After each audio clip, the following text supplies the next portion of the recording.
Hey everybody, welcome back to Dirt Sociable. We got another special guest with us.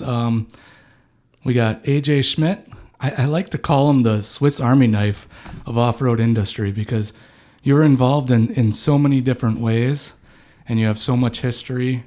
As we can even see, we started going over pictures here and learning even more. So I'm excited to tear into this one, and I'm sure I'm going to learn about another 100 more things. Absolutely. Yeah, thank you for having me. Yeah, thanks for coming on, making the time. Yeah, Happy New Year. Yes, this is our first one in Cheers. 2026. Cheers.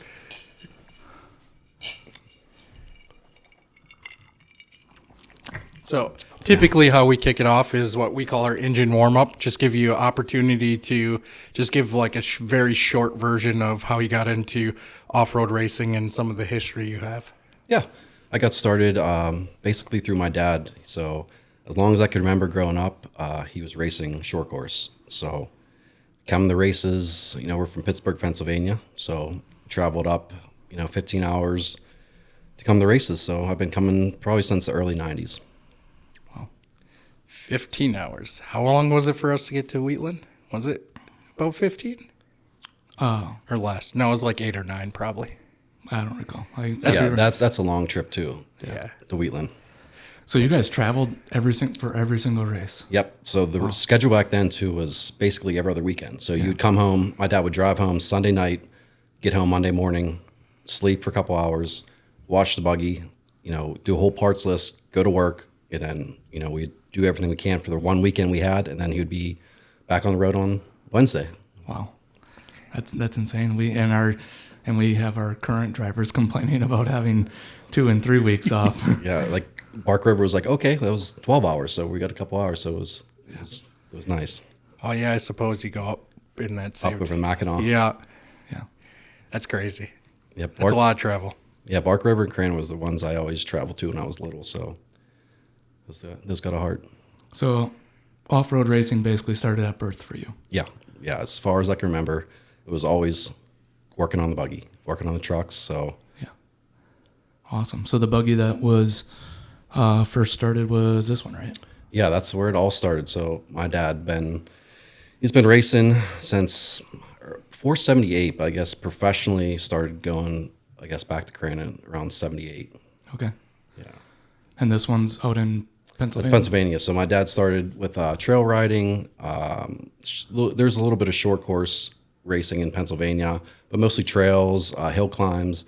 So he started going to a lot of races, just locally, started winning. And, he's looking in dusty times of where to go next. And the next place was Canada. So that's where he traveled up to Canada, started the first race, and then he ended up getting into an accident with Kevin Probst and Jeff Probst, and then that's how it started. They got into a little argument, and the commissioner was like, he heard it, and then my dad, I don't know, somehow you would have him on there, but that's how it started there. So, and they ended up inviting him back to Crandon to come back. So that's how that all started, was the Probst, getting entangled with my dad in the first turn of a Canada race, and yeah, ever since then. So my dad's been coming back to Crandon since 78. Wow. That's awesome. And that's what the new track wasn't, in the trails. So it was still at the current track. Yeah. It was current, and it was slightly longer too, wasn't it? Wasn't it like? No, it's still the same track. Okay. Still the same track they have now, but a lot more rough, a lot more rocks. Yeah. It wasn't groomed like it is now. Yeah, a lot less graders, and They probably don't even have a grader. Probably the same amount of water trucks, because you just can't get away from that when you're in off-road. Yeah, it was plenty of water. Yeah, I see in a picture here. This is Bark River, but yeah, looks like it's muddy right there. So awesome. So this is the 2-seater one then, the same one. The class 910. So you could have the race super buggy, and then if you had a 2-seater, it'd be class 910. So you could run 2 different classes, and then there was also a class that was like an unlimited 9. So it was basically, I think they had mostly at Crandon. It would be like a Sunday race where it was just purse money, So basically run whatever you wanted. So my dad would swap out to a V6. I know Jeff Probst would run an all aluminum block V6 in that car. So, a whole race weekend you could run, class 9, swap out the motor, run an unlimited class, and then, it'd also jump back into a 7S too. Wow. That's crazy. Get your weekends worth there. Yeah, so like on the Crandon Rings, he has 3 25th anniversaries. So that was running class 9, coming back to the pits, swapping the motor out, going to an unlimited motor, running that class, winning that one, and then jumping into class 7S, which is pro light back then, and then winning that one. So there's 3 25th anniversary rings. Man, his pit crew had to be like, have you ever seen those like where they build the Army Jeep in record time? And there's like 10 guys that take all the way. That had to be what was going Except on. it was only one person. It was him. Oh, it was just him? It was just him. All like right. That's what people get that we had this huge team and this huge shop. And no, it was like a normal garage. It was my grandfather, myself, and my dad, all the way up to about 2003 when the team went into, a 3-truck, thing with Nissan. But it was just nonstop work. Like Mikey said, like, what do you remember? Just work. I just remember working. Work. Yeah. Scraping mud. I was and just going to work. say scraping mud. Scraping mud. Yeah. And like, my dad was attention to detail. So if I could do a whole buggy or a truck and it would pull in the shop and there was still mud there, it'd be like redoing the whole entire thing all over again. So it was very particular, to have a program that we did. It was, to the T. Everything had to be. Yeah. We come on the trailer. Every single thing was out of the trailer. Everything was clean, put back exactly the way it had to be. So it was high. Yeah. High pressure. That's how you get to having a 3-truck team and factory sponsored. So Absolutely. And having success too, right? yeah, absolutely. Yeah. So did you start riding in this then, or Yeah. when did your career start? I didn't get to ride in that one. That was more, when my dad was around the house, I got to ride passenger in that one. That was a lot of fun. That would like spark the interest and like, okay, this is what I want to do for a career. Yeah. So, but my dad's stuff was really intense and there was a lot of attention put onto it, and he was gone every other weekend. Yeah. So there wasn't like, okay, we'll get you a buggy, or, it just wasn't in the books. It wasn't in the cards because there's so much to go on, and you only had, a week before the next race. Like it was consistently. So. And you had 2 days, and if not 2.5 or 3 of travel. Mm-hmm. So yeah, you got less than a week. Yeah, it was crazy. Yeah. So what did he, with that type of schedule, what did he do for work? So he owns a auto mechanics business. So he bought that off of a guy he worked for when he was around 20 years old. It was called Bestwick's. And he still just kept the name. So it was a gas station / garage. Okay. So he ran that every day. And then when it comes weekends, he would just pack up his car. He had a Chevelle. Yeah. Really nice Chevelle, and just hooked up to a trailer, open trailer with a buggy, and he'd just go to events by himself. Yeah. And just show up, win, and go to the next one. So Pretty cool. So his automotive passion probably sparked a lot of automotive passion for you in Yeah. the various of things that you've done in your time. yeah, I mean, it started off as young. Everything that we got, it was brand new vehicles or used stuff. It was as soon as we would bring it home, my dad would take the wheels off, tires off, strip all the badging off, tint the car out, and change the wheels, tires so it looked exactly the way it should be. Yeah. So if it's either pulling bolts out, put 8 in, like everything was the way it should be. So it was like the way things came and then the right way. Yeah. So it was, yeah. That's pretty awesome. So what year was when you got your own buggy then? So yeah, so I moved up to after college. I went for automotive. Okay. So the team was already, I think, around 2003. I think that's when we started building the 3-truck team. Where'd you go for automotive? I went through Northwestern Ohio. Okay. Yeah, so I went there from 2003 to 2005, and then I moved up to Crandon in, I think, April of 2005. Okay. So no more long drives. No. So I moved up there, and I lived actually in the semi-trailer for a few months in Keith Stamper's driveway. Okay. So, yeah. Yeah, there's worse places. Yeah. No, it was great. I mean, it was seeing snow still in April was kind of weird. I'm like, man, I'm still living in a trailer, filling up propane tanks, and it's April.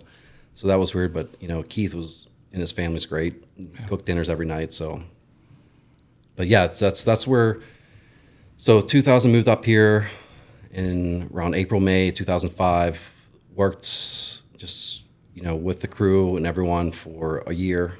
Yeah. Traveled around. That was still when Mark Krieger was racing for us. So it was awesome times, traveling all over the country, back and forth. And I was like, I really want to race. Like I've asked my dad since I was 7 years old, like, I want to race. And he's like, yeah. So He's like, "Oh, go find some sponsors." I'm like, "All right." So then, I kind of went around and, Jason Nilitz in Crandon had a company called One Prospect.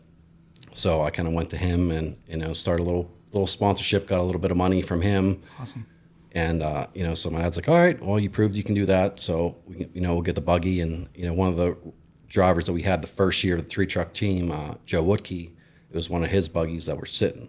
So, it was kind of like the 2006 was also Casey Curry came into the short course off-road. Yeah. So we brought him into, and my dad was also, we were building a brand new truck for him. So it was like probably the worst year to make it happen, but you made it happen. But made it happen. Yeah. But it was like, the thing was trucks first, Casey's is second, and then yours was third, so it was like the last thing to worry about, but yeah. So there was the burner, the back burner, and then the heating lamps. Yeah. So it was like, okay, so it was, year, but Casey was coming in, so we had him getting all fitted. And but it was good. I'm glad I got to do it. Yeah. So the whole season in 2006 was a year we went to Chula Vista, I think 6 times. Oh wow! Yeah, it was. So we started out at Chula Vista, and they almost had a series of, it was back west, or the east and or the Midwest and the West Coast almost had 2 different series that year. So it was a lot of the year I ran, there was a lot of racing out west and Midwest. It was a lot of seat time. So you got to see a lot of different tracks then. Yeah. Was this the trailer that hauled all of them? That was before we had the 3-truck team. So okay. Yeah, so we had, it was a motorhome. It was a camper with a trailer. Then it went to a bigger, heavy duty camper to a trailer, and into the semi. So awesome. Well, then we'll get. Should we start the sight lap stuff then? We've got a lot of a foundation here. So from the sight lap, then I guess what is your favorite track of all time? That's gonna probably be Bark River or Chula Vista. Those are, I think, probably Bark River because it's something that's I've been coming to since mid-90s. It's something I like the atmosphere. Yeah. Track was really awesome, and I did really well there when I raced until I broke. But it's a funny story. At Bark River, I actually was ready to go racing, and my allergies were bothering me so bad. My dad's like, "Yeah, just in a black pill bottle. It's a small little pill." So I go and take that pill. It was a sleeping pill. So like I'm going up to the line, I'm just like super comfortable and like really calm. Like, wow, this is like super weird. Like I'm usually like nervous, like, okay, here we go. But no, it was fine. So it was still at Bark River when we had the land rush start and pulled the whole shot and was leading the race and then broke a CV. But it's just, so I think that track has a lot of memories. But Chula Vista was an awesome track. Yeah, like it was in the middle of San Diego. Like it was just in the housing community. You just pull up the road. It was just like a development, and just the whole track was right there. Like you could go to the edge of it and watch a high school football game at the bottom of. It was just so weird. It was just in the middle of a completely new, That's when off-road was so immersed in that in that whole popularity culture. Like yeah, and Jim Baldwin owned real estate and development, so it was just like right there. So yeah, it was wild. I mean, that track was so cool. And it had bank turns and stuff that it still had a wide hole, like land rush start, too. So it was a really cool track. Yeah, that's one that has like a big bank turn. Yep. Okay. Yeah, left-hander bank turn. Yeah, actually there's a video out there of my dad coming in that turn and then rolling all the way up to the top of the fence, rolling back down, and then Casey Curry almost hitting him. Oh, jeez. That's crazy. That's one track I wish I would have got to see in person. Yeah, to roll uphill and then back down. Yeah, because that place would be packed. It'd be absolutely packed because it was just in the middle of San Diego. There wasn't no outskirts. It was just right there. That's crazy. So I assume that one now is actually housing? Yeah. Okay. Yeah. So if we're looking forward to the 2026 season, what track are you looking most forward to on that schedule? That's still Bark River. Yeah. I love Bark River. It's just the atmosphere. I think it brings everyone in, but it's just like isn't as crazy as like a fall Crandon. Like they still have the concerts and everything going on, but just like more laid back. It seems like more racers at night. It's a good time. I agree. It's more That's my favorite track. It's more organic, I think. Yeah. Like everybody's there. We're having a good time, but everybody's still there for racing. Yeah, it's almost like the racing. It's like there's not so many fans there at night. It's more of just like the racers. Yeah. So it's in the families and the community. So I like it. Yeah, and it hasn't, which everybody keeps on saying Park River, and Park River is going to get super popular pretty soon, which is great for them. But also you question at what point does it get too big, and then that's when it turns into too big for its own good type deal. Yeah, it's hard. It's in middle. It's far away though. It's in UP. It's hard to like it's this area, but You can't really fly into it either. Like Yeah. to get there by airport, it's almost like Green Bay is probably Appleton is probably your best, and that's still travel. So it's kind of exactly. yeah. It's actually for Green Bay. Isn't it? It's closer than Crandon, or really similar. I think. Yeah, how long does it take you guys from Green Bay? I think Green Bay for Park River is only like an hour and a half. With the time change, I don't know. Yeah, I suppose. They'll screw you up. You gotta lock your phone in Yeah, there. because it sits like right on the time zone. Yeah. So if you don't lock your phone in, all of a sudden you'll be in the wrong time zone. That's why I think that's another reason I always liked going to Park River when I was younger. So I'm like, it was still on the East Coast time. I'm like, oh, it's normal time. Now I'm like, oh, it's so screwed up. I'm like 1 hour. I'm like, yeah. I like Central Time way better than East Coast. I did not lock my phone in one year, and I missed the driver's meeting. Oh, But they didn't do roll call like they do nowadays. So I was just like, hey, was it the same as all the other ones? Yes. Okay, good. There's very few drivers meetings where it's completely different. Yeah, which maybe I don't know. That's probably not good, but when you don't show up to, it's like the most important notice they got to give. Huge rule change. it's like, oh yeah, by the way, that turn that you took a left at, now it's a right. Yeah, everyone got it good. Yeah. What track is the toughest to drive? Honestly, for me, it was Anago. Anago? Okay. Yeah, because I started out with no practice whatsoever, and then we went straight to Chula Vista. So I think we pulled over on some highway and we took the cars out, trucks out, and just shook them down on the side of the highway. It was just, there was no track at all. We're just like, okay, this looks clear enough, and just load them up, and then went to Chula Vista. So, I mean, yeah. The Chula Vista track, what was the question? I'm sorry. Toughest track to drive. Yeah, I think it was Anago. Yeah, just the hairpin coming into the infield. So Like come out the backside. Is it similar to as it is now? I mean, it still had like the whoop section was a lot bigger, but I mean it's basically set up the same. Yeah, that should be Anago. Yeah.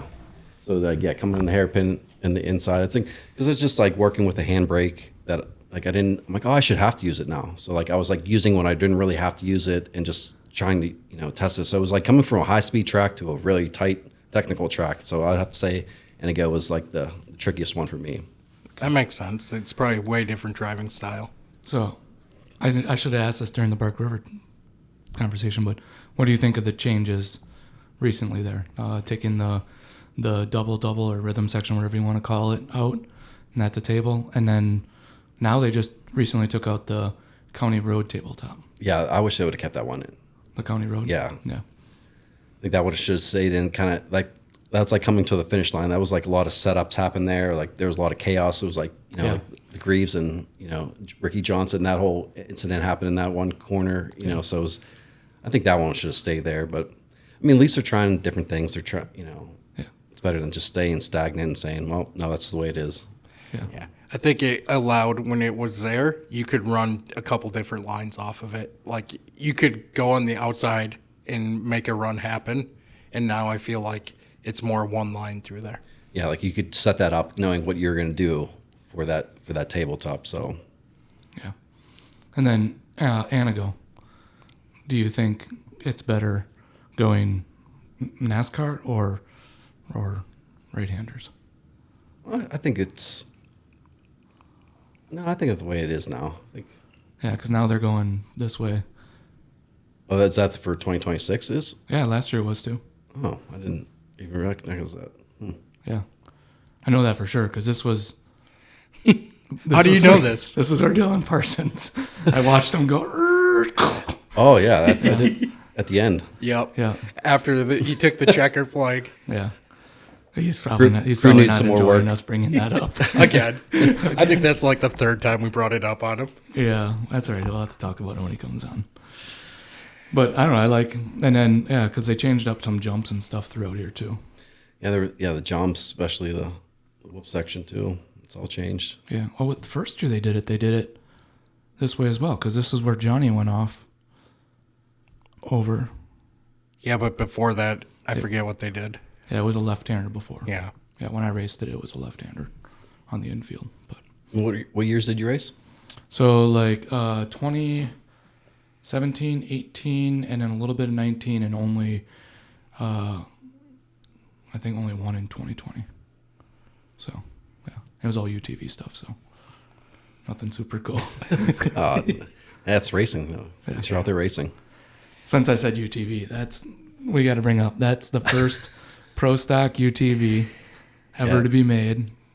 I'm sure it was brought on the track at some point. Oh, it was definitely on the track. Yeah, we had two of them. They were Yamaha golf carts, and we'd stretch them and relocate the shock mounts.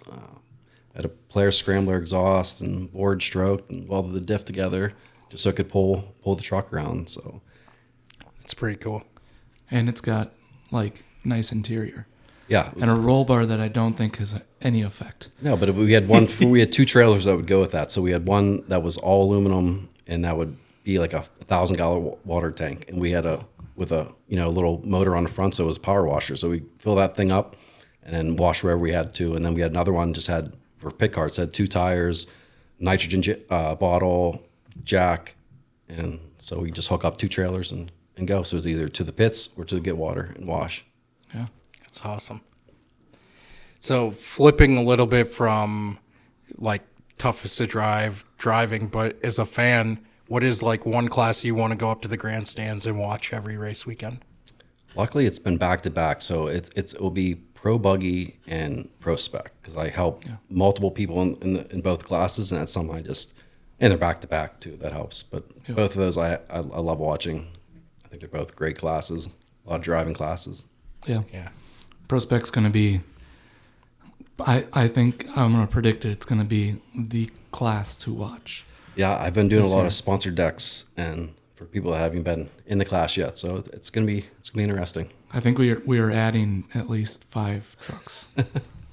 That's what I've heard, at least 5. Yeah, and then I think we're only losing one person. It's wild. Yeah. It's going I'm telling you, there will be a time where it's Pro Spec, Pro 2, Pro 4, Pro Light will get phased out. I believe that's probably how it's going to happen. I don't see a reason for it really. Yeah. Unless you take Pro Light and make it into somewhere where people come in and can either a hybrid motor or do something where any manufacturer can come in and try to test something. You know, because either you have all these chassis are there, but we're trying to evolve. So why don't we try something else? Have a class where any manufacturer come in and just test something.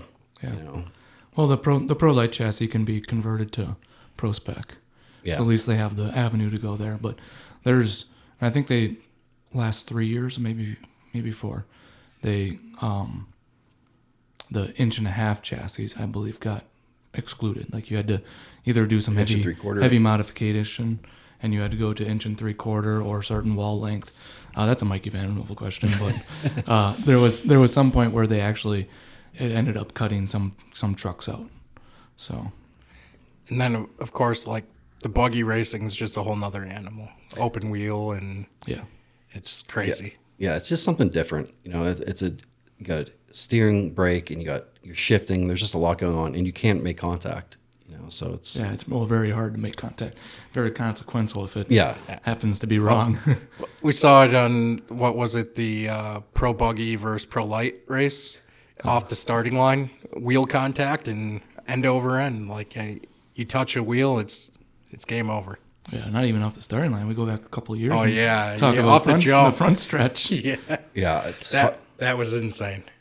Yeah, I had to Scott Schwalbe. Like the first year I was racing, I was coming in the coming in the gravel pit.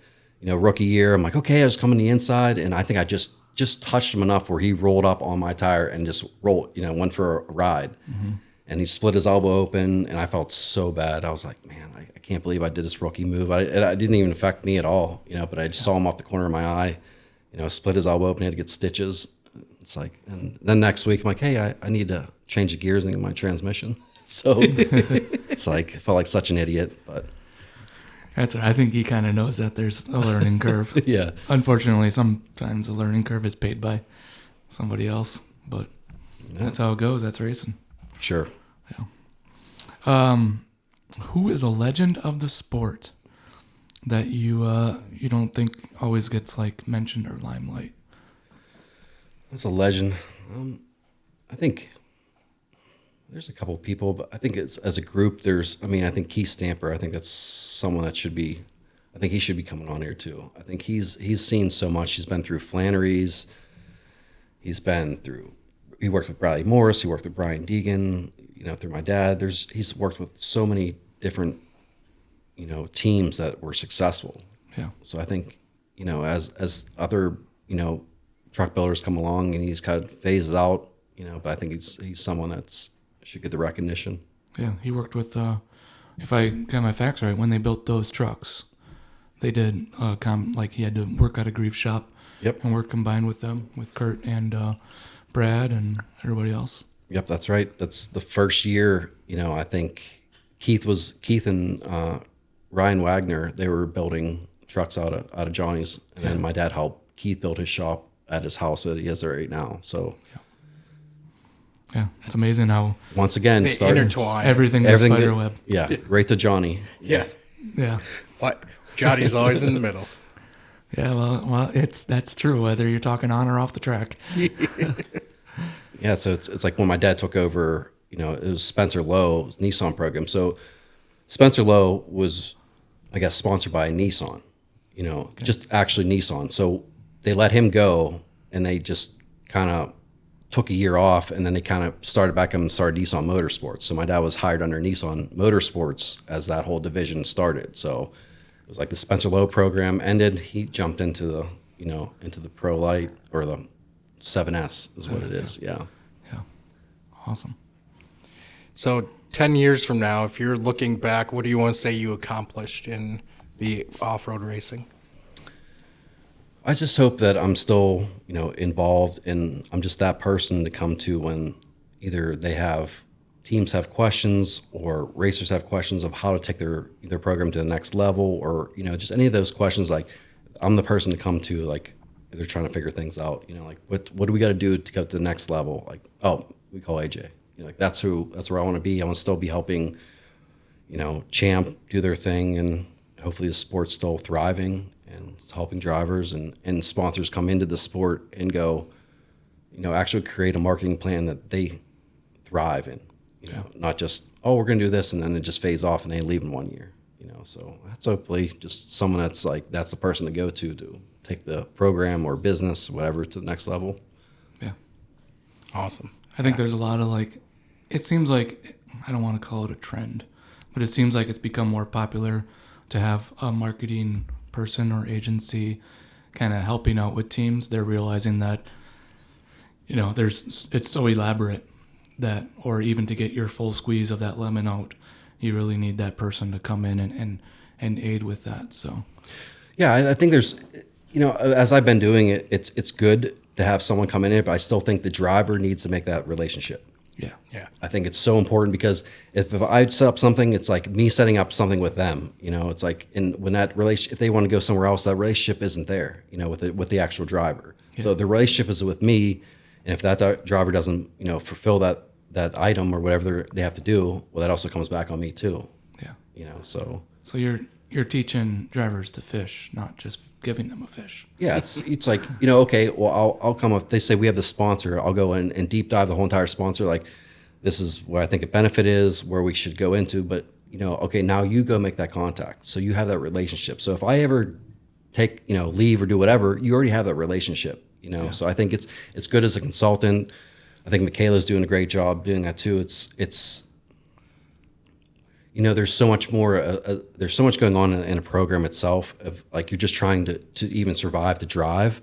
That's like it's good to have someone in your corner going, let's just go this route. I think I understand this business. I think we can go this route, and let's tackle it that way. So it's like that's where I have a lot of success. Is just looking at the business, evaluating it, and then coming up with a proposal where they're like, if it doesn't involve racing at all, they're gonna success. It's gonna be successful. Yeah. Yeah. I think that's a good call out though, is like the driver having that interaction and that connection is a huge Yeah, it's all part of it. relationships. Yeah. Yeah. So if you miss that place out, and they're just like going off of you, not having that relationship where it actually builds that, Yeah. So I think that's important to I have. think that explanation is really important, because I think a lot of people expect when they go to a marketing agency or however you want to word it, Yeah. but somebody aiding in marketing or sponsoring, they feel like it's here's the cost for it and bring me my returns. Yeah. But when you explain it in that manner, man, that makes a lot more sense.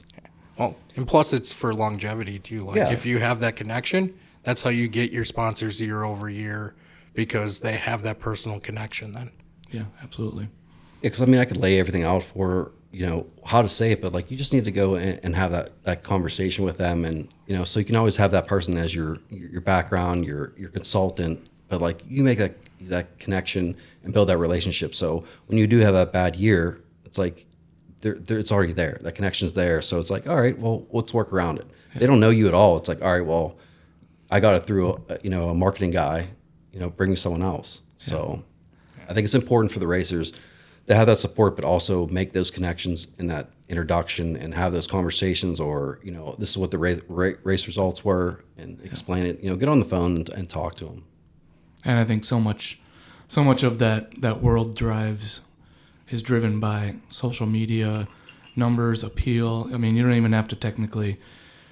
I don't even think being on the podium anymore is like the top requirement. I think being appealing on sponsorships for in your social media and stuff is probably hitting higher on that list. Or yeah, it's like I think companies still want to perform. Oh yeah, it's like if you're a racer that you're putting all this money in is in the mid pack, like yeah, okay, it's we're still getting social media, but like when they're on the podium or you're actually at an event, you want them to be on the podium. Oh yeah, you want that competition, you want to win. It's like, yeah, it's like saying, oh, this sticker doesn't matter on a car. Like it definitely matters still. Like if you're sponsoring something, there's no sticker on a car, you're gonna be like, where's my sticker? yeah.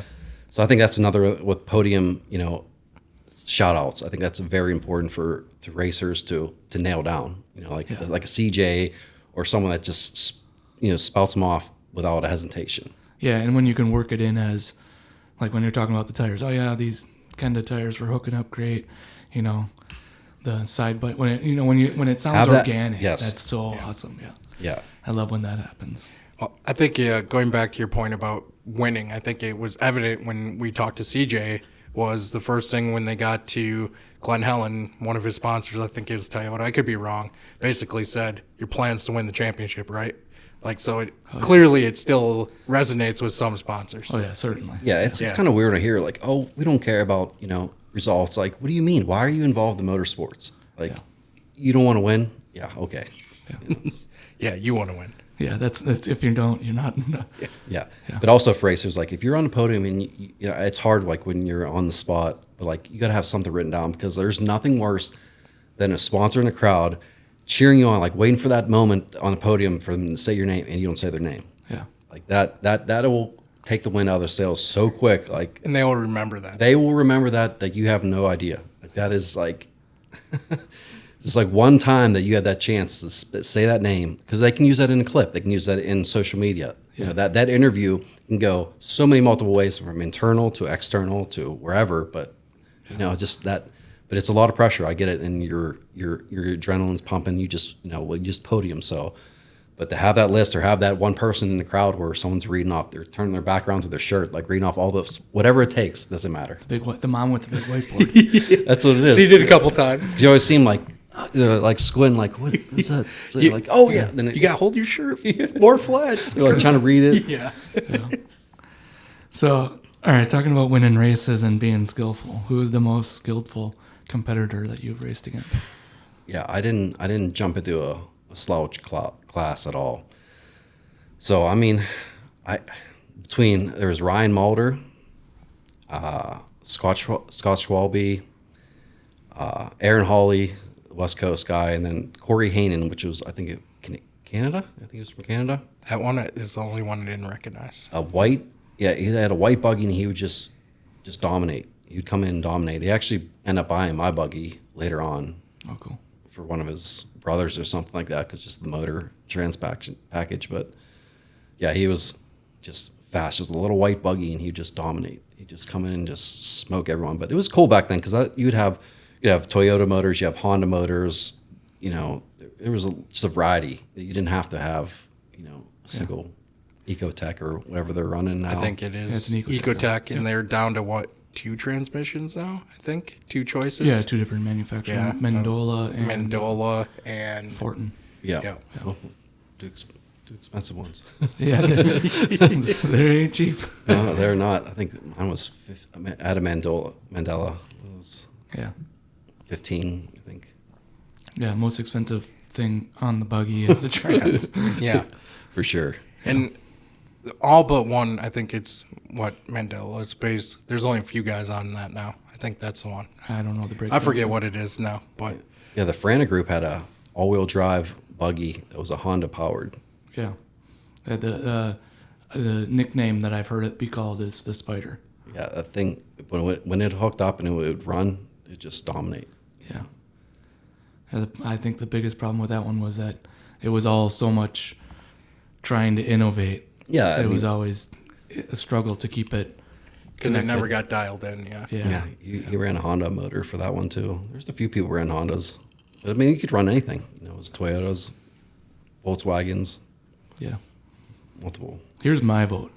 Super Buggy should go to a inline 5-cylinder Volkswagen engine. Just my vote. Are they easy to find? Yeah. There's one laying over there in the corner. Other than your shop. My stash. Now they're easy to find. But the skilled competitors question, can you nail it down to one? I can't really nail it down to one. I don't think that, you know, in the year of racing that it was like, because I raced West Coast guys, and then it was so weird because it was just a whole different group of people out west too. So you'd race the West Coast, come back and race Midwest. It was I don't know. I'd probably have to say of that year, probably Aaron Hawley. Yeah. Yeah. And especially when you're trying to nail it down to like 1 year, it's like they had a good year versus a not good. Yeah. It's Yeah. tough. It's Yeah, hard to- we're it's hard to talking make it 2006, so like, And like you said, flipping to West Coast, and like you said, that huge difference because it's probably all for the most part. yeah, you know, it was definitely different buggies, everything. They were all ARM cars. They were, you know, it was just like completely different, you know, from the Midwest at that time. So Here's another on the spot question.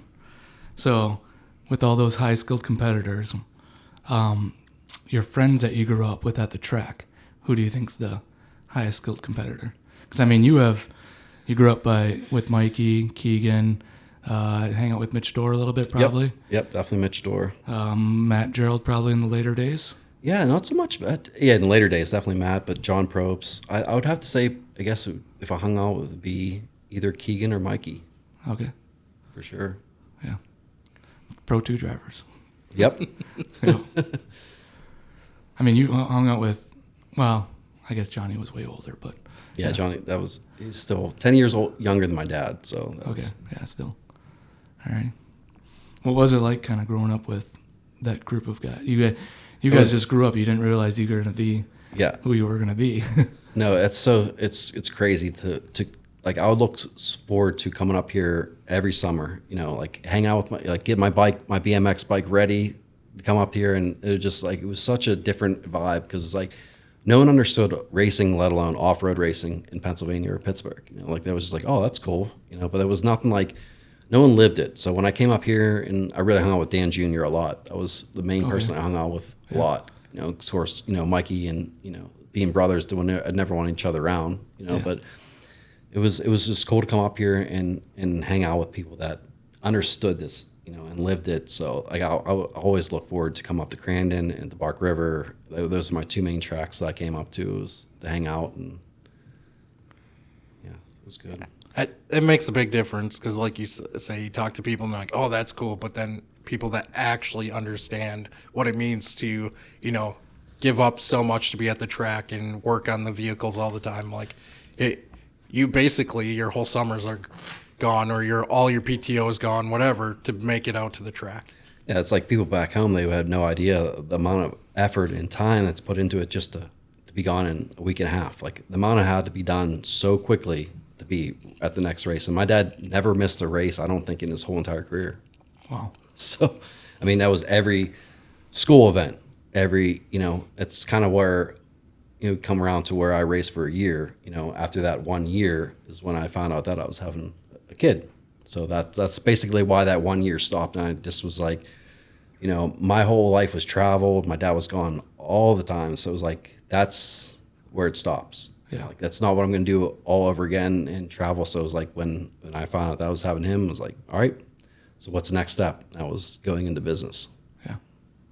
Man, kids seem to stop a lot of racing careers. One myself too. They're expensive. Yeah. So you've been through a lot of eras of racing. I mean, you raced, we're now talking 20 years ago. Not to bring numbers up here, but Jeez. Yeah, I guess right now it's. yeah. And then, obviously, as you said before, you were around since birth. So what era of racing do you think is the best so far? I'd say the 90s era. That, or I don't know, there's a few good eras. I think Core had a few good years. Lucas had a good few years. Lucas did really good after picking up from Core. Torque did some good years too. With production and behind the scenes, I thought their production was the best that we've ever had. So Yeah, looking back, there's still a lot of content that still swirls around from Torque. what they did on their media side was what we need to be doing right now. Yeah, I know there's a lot of people that probably disagree with what they did on track, but still, like you said, the media is. We still have clips circling around. Yeah. I think too that's like, I think we're kind of starting to feel like racers are starting to be like, okay, maybe this series will be here for a while. Like, you're starting to get the feeling like feel like they're going to be here for a while, which is a good feeling because, 5-6 years ago, nobody felt that way. New series came in and you're like, oh, is this going to be 2 years? Will we make it 2 years? Yeah, that's been a thing. It's Midwest of series changing and hands, and it's weird. Like Torque had such a good, I guess, presence, but they were shut out so quickly. Every track pulled out. Like they didn't even have a chance to not even have a business. Like it was like they had no business all of a sudden. Like, every track pulled out, so you had they had nothing. Yeah. What? So, Champ's been in it since 2020 or 2019. Is it 2020? I think 2020. So what other series has lasted this long so far? I can't even, I started in Torque, so I can't recall. Because it went from Torque to whatever version of Lucas they called it. Yeah, Lures. something. Lucas Off-Road Championship. There's so many things. Yeah, there was a championship, then a league. It was a It was league. It was something that was called a league that was Racing just League or something like that. Yeah. That was weird. It was really weird. It was like, what's this? Call racing a league. I was just like, Jesus, what are we doing here? Like, what? I made a Facebook when Facebook was like the cool thing to do. I made a Facebook event for all the races that I'd go to, and I put it as Lucas Oil, and I had a message sent to me saying you must remove Lucas Oil. Da da da da da. It's not the regional series. I'm like, well then what is it? I'm confused. Yeah, it's like confuse things anymore than they're battling oil companies from Amsoil to Lucas. Like that was so ridiculous. Like this sport doesn't need that at all. Yeah. Like sport's barely surviving. We're gonna have this battle between each other. It's like this West Coast, the Midwest. It's just ridiculous. Yeah, that was crazy. I still think it's crazy right now that there's another off-road racing series and it's called Champ Off-Road Core. Core. Yeah, sorry. I was thinking the same thing. It's like this. Yeah. It's like you can't even it's hard to even enough people to even understand what we're doing. Like, oh, you mean like trophy trucks? Like, no, it's not trophy trucks. Like, but yeah, it's to have the same thing. It's a little bit different. It's like I wish someone would have, if Torque can just get stripped out, like we're just thrown out. We probably could have bought their media, their name, all that stuff. But they did it so shitty, or however it went down. Yeah. But they could have. That's what they should have done because they had hundreds of thousands of followers, had all this media stuff done. Like you could have took that over, but now it's everything's championship off-road or championship off-road, or then I guess Desert Series now is like American championship off-road. Yeah. So it's just like, It makes it really confusing for, like, you know, the people really passionate probably know the differences, but like the casual fan, it gets really confusing real fast. I thought, it maybe wasn't like the coolest name, but Gas, Great American Racing. yeah. Great Short Course, Great American Short Course. Yeah, another thing didn't last too long. Yeah, that one. I raced that one out in Victorville. Ah, see? I had to have do something to do during the cold times. Yeah, it's crazy. I'm glad the tracks like Crandon and Bark River, to put off a one-off event for 50 years plus is like Yeah. that one event that everyone's just hoping for. It's like there's no other races that go there. There's no other track. There's no other series that go there. Nothing. It's like that one-off. Hope for the best. Yeah. Yeah, I think that's like the weird dynamic too, where some tracks pay for the series to come, other tracks aren't that way. I don't know. I get there's weird workings behind it, but it just makes it really feel weird. And we almost had another Baldwin with the Mid America deal. That was a whole nother. That set the whole short course back years. Yeah. That was. Yeah, It was a fun weekend, but it was going to get real messy real fast. Like if that actually went through and like the next year happened, it would have made short course racing a real nightmare. yeah. It just sucks to announce all that stuff and then have it all fall through. Yeah. A lot of tracks are scrambling. So, bringing the conversation to 2025 when they added some new tracks to the scene. What's your thoughts on Wheatland? Do you think that was a solid pick, a solid ad? I think it's a solid ad as far as a track that's good for the racers, good for the viewers, but as far as where location, it's a crap location. It just sucks where it's at. Yeah. But I mean, the facility is amazing. I went there years ago when it was still Lucas. It was just extremely hot in July. But I mean, the facility's awesome. The dirt track is, they got going on at night is cool, but I just think the location, that's going to be hard. It's going to be hard to fill. Everybody says the dirt track does like phenomenal. I'd love to see like their data for where their geography of people are coming from, because it seems like we're struggling with mainly that it's in the middle of nowhere, but so is Bark River. Where they do phenomenal though is their big series, their big races they bring in. That's where they draw.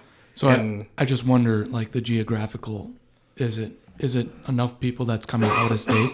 People are flying in, driving in, that come to that Roundy Round series? Probably And more travel. Yeah, they're probably offering like $100,000 purse or something Yeah. that's like way beyond that whatever Champ's going to offer. That's how they're drawing all these people in for those events. That's like they're coming in for wherever. Like, yeah, it's 50,000 or it's 100,000 or it's 20,000, whatever it's going to be. Like they're going to fill that circle track up. Like we're not offering any of that. We're like, oh, we have an event going on. It's going to be, 18 classes and no payout. And then for whatever reason, circle track, you have a lot more fans that follow the drivers around. Whereas I think in short course, you don't have the fans that will be like, oh, I'm going to go wherever Johnny's going. But in circle track, you have a lot more people that follow certain drivers at that level. Yeah, that's a great point because it comes down to the series. Like if the series isn't promoting itself or being, where it's putting itself in front of everyone where everyone's like, oh, what is this series? Like for them to go and deep dive a series and go, I like that driver. Like that relates to me. Then go follow that driver. So it's like it comes to the series, it still has to put on a show for then to trickle down to the drivers. It's like the drivers can promote themselves all they want, but it's like everyone's like, I don't even know what you're doing. But if you did like a drive to survive, like F1 or something like that, where, we have enough footage. There's probably 5 or 6 photographers, videographers throughout the whole season. Like if you put that plan into place, like this is what we need to do. We need to have this behind the scene footage or whatever. You can almost plan out the whole entire summer of get the footage that you need for the winter.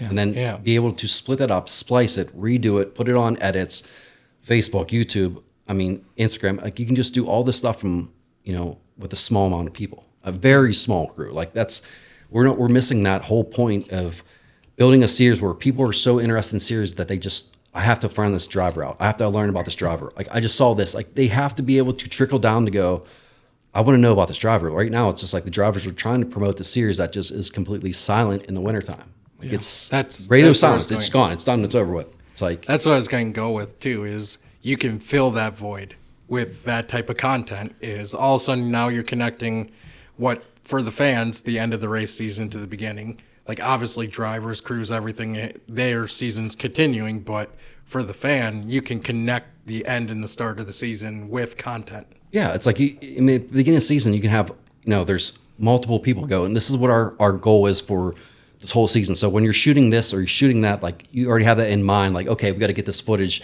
So when it goes off season, we can put it to what they're doing on the off season. It's like there has to be a lot more thought put behind like what we're doing. We can do this there's so much footage like for racing that you can just splice it up so many different ways to be able to market the whole entire winter. And there's a lot of in-car cams and all the unique things that individual teams are doing that would make awesome content. Yeah, so you put money aside for the series, whatever it does for when it comes winter, that you have all these videographers that can just splice up stuff, edit everything, put it all into something that we're on their YouTube channel. They can start monetizing it.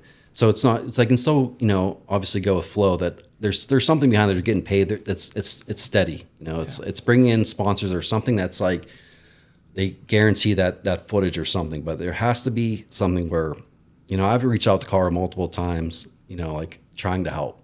But as soon as it's off season, it's snowcross. So it's like, it's radio silence again.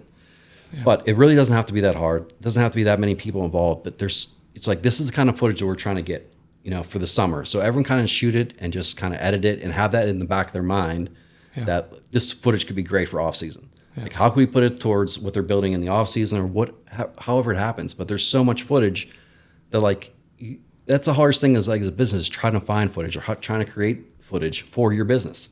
Yeah. There's so much footage that's like you could edit it for the whole entire, so much stuff for the whole off season that like, it doesn't feel like an off season. I think what was it? Johnny Holcher put together that series where it like walked through his year. Oh, the Field of Fuel, or Fuel or something along the lines. But like it walked through his whole season. Like I feel that's the big thing missing too. There's like season ends. There's no recap. No, there's nothing. It's just okay. Snowcross. Yeah. And that's fine too, but like you can also do the same thing for snowcross. You can have like if you have that mindset like we have to promote this business, we have to have eyes. So if all the racers have to have all this social media and all this stuff, well, why doesn't the series? It's like it has to be. You have to draw these people in to go, holy shit! Like this is a really cool series. Like what about that driver? I just watched it. Like that was insane. Like I have to go follow him.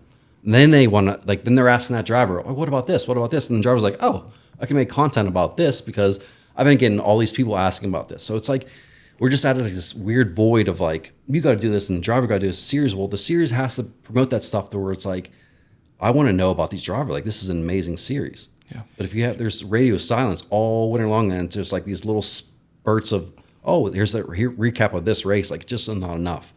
And, it doesn't have to be that way. And I don't think it needs to have a whole crew of people. Like you have all these videographers that can edit themselves. So Not only that, I feel like it's a huge miss of you could cross the sports over too.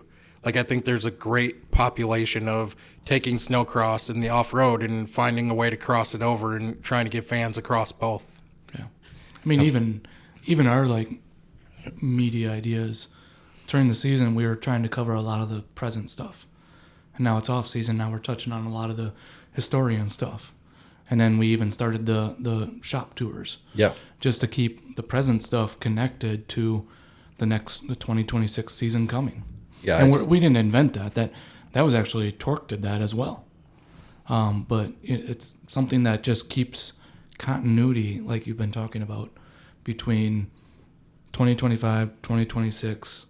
Keep on the people interested in that driver, in that series. Yeah, everyone's like, oh, okay, we'll see you next year. And that's like, it's just dead.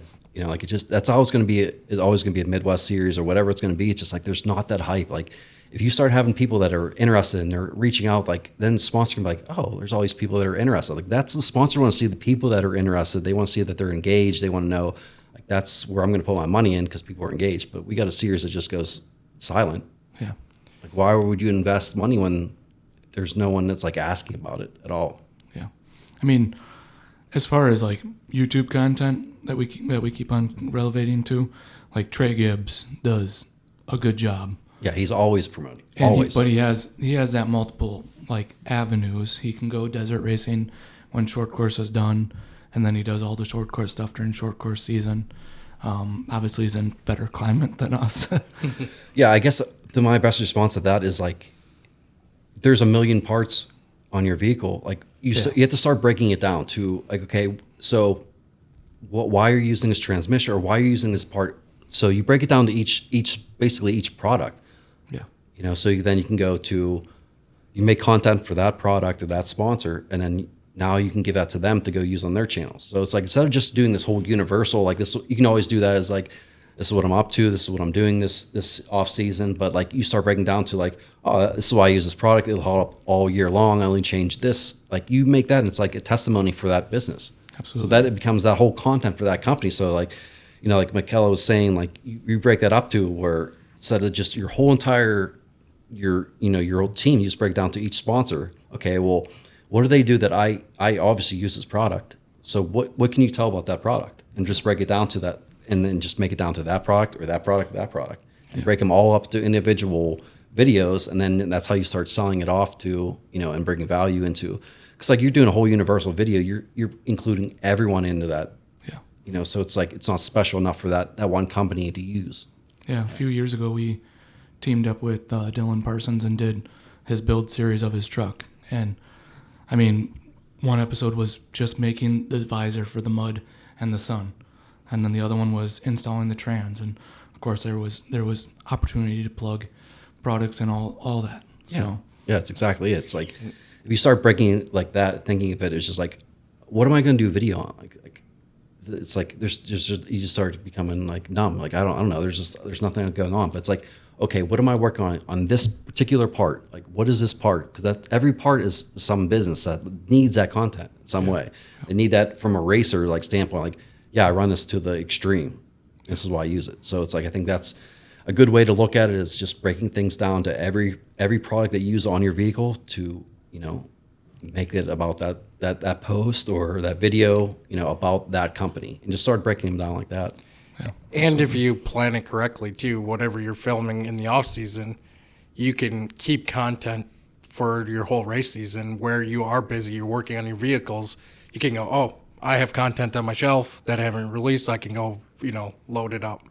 Yeah, it's the same thing like when you're racing and, you know, you're going to a racetrack. Like, okay, let's get, you know, if there's fans coming up and they're signing autographs, like you know, have someone filming that stuff, or the parade at Crandon, like having all that stuff that you can use on your you know, your post or something. Like, oh, okay, there's a lot of fans there. You know, a sponsor looking in and going, okay, I see interaction. Like that's kind of things like.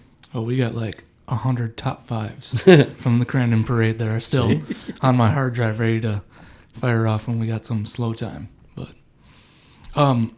circling kind of back, we were talking about Wheatland, so the next track that they added was Glen Helen. What's your general thought on that? I'm glad it turned out the way it did. It was a banger. It could have went two ways, and I'm glad it went the way it did. Yeah, I had a feeling it was going to turn good. I think there's a lot of people out there that still love the sport. They're there. You know, I think if next year, I think there'll be a lot more racers for sure. I think it was kind of just testing out, like, let's go and just see how this is, see how Champ runs their stuff, and I think there'll be a lot more trucks next I've year. seen a lot of spectators and 0 rattlesnakes, so I'm happy. Oh, that's a good weekend. You know what else you saw though?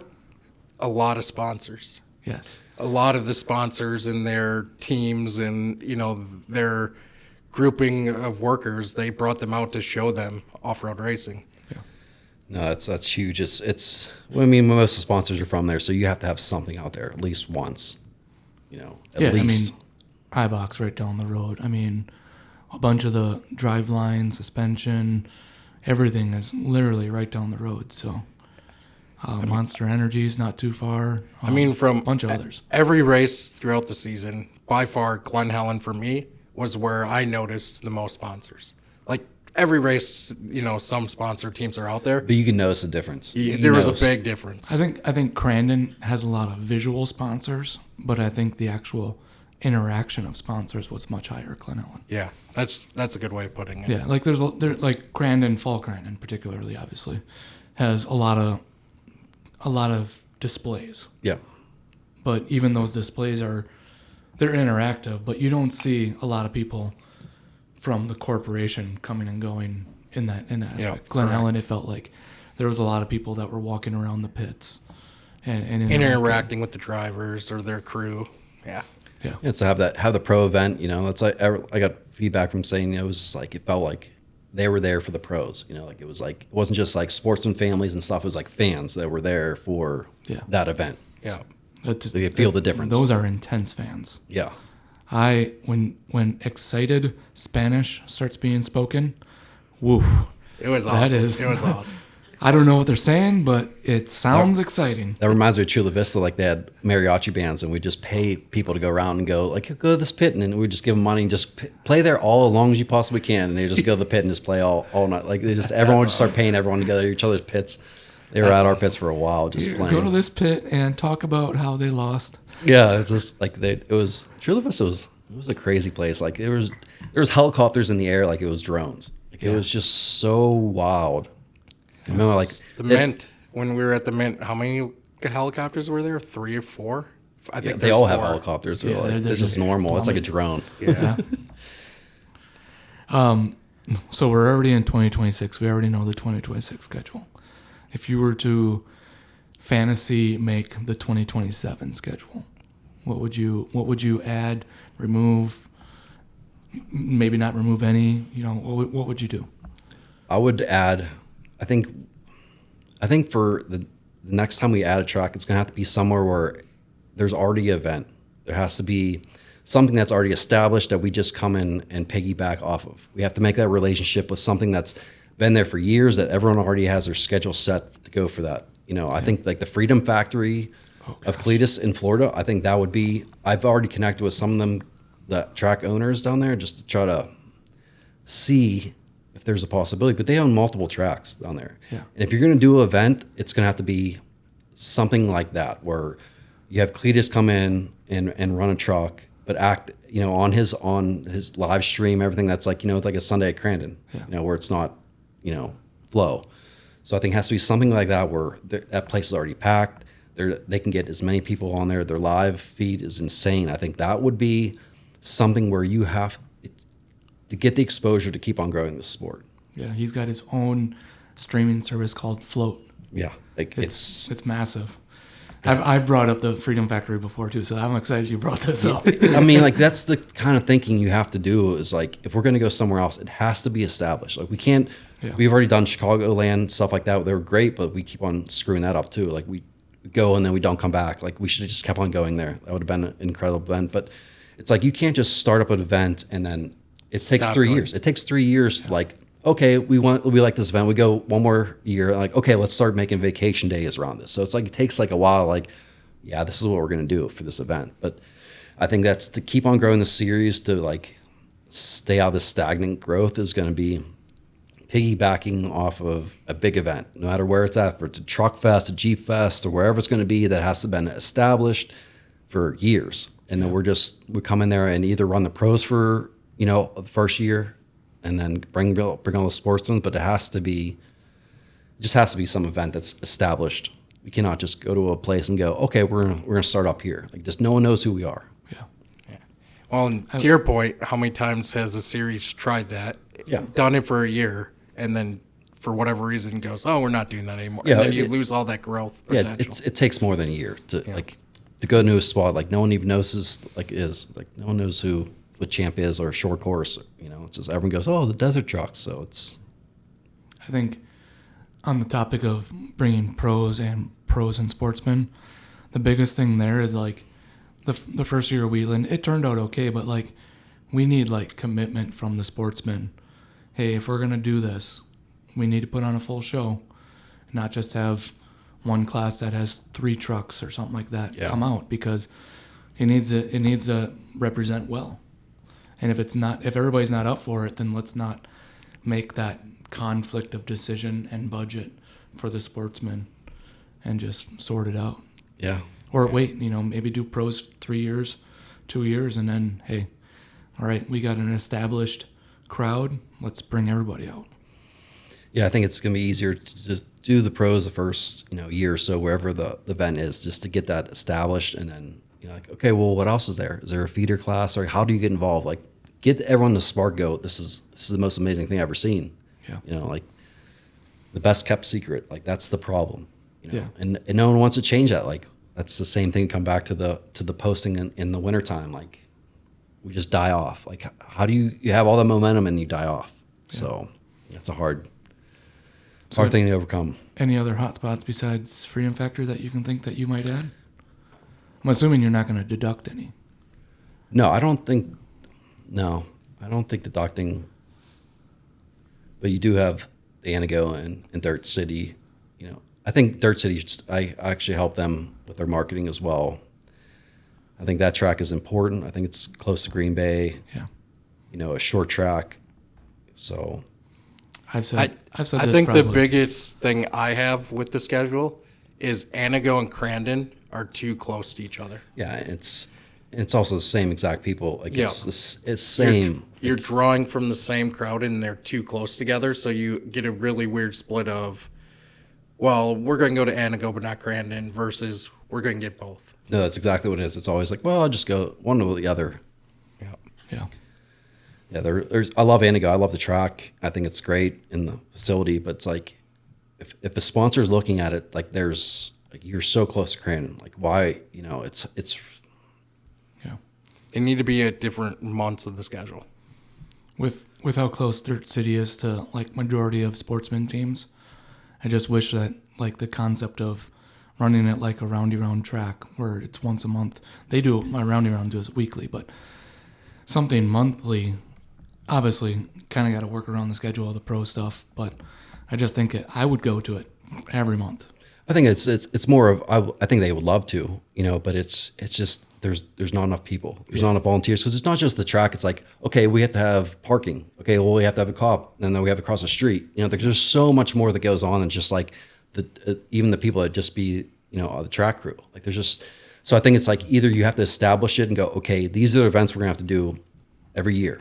Like, and who's gonna be there, and like, we have to treat this like it's gonna be a job, a business. Yeah. So it's like, you have to bring multiple people in. Like, then to have more than 2 events is hard, extremely hard on everyone there, because everyone is working full time. Volunteer. Yeah, it is. Yeah. It's just not as easy as like, oh, we'll just have a couple volunteers doing it, because then you have concessions, and it's like, there's just so much that goes. But if you have it on a non-pro weekend, you have the situation where, like, Mikey Van Heuvel and Mark Krieger are in staging and helping, because they don't have to be there for a pro team.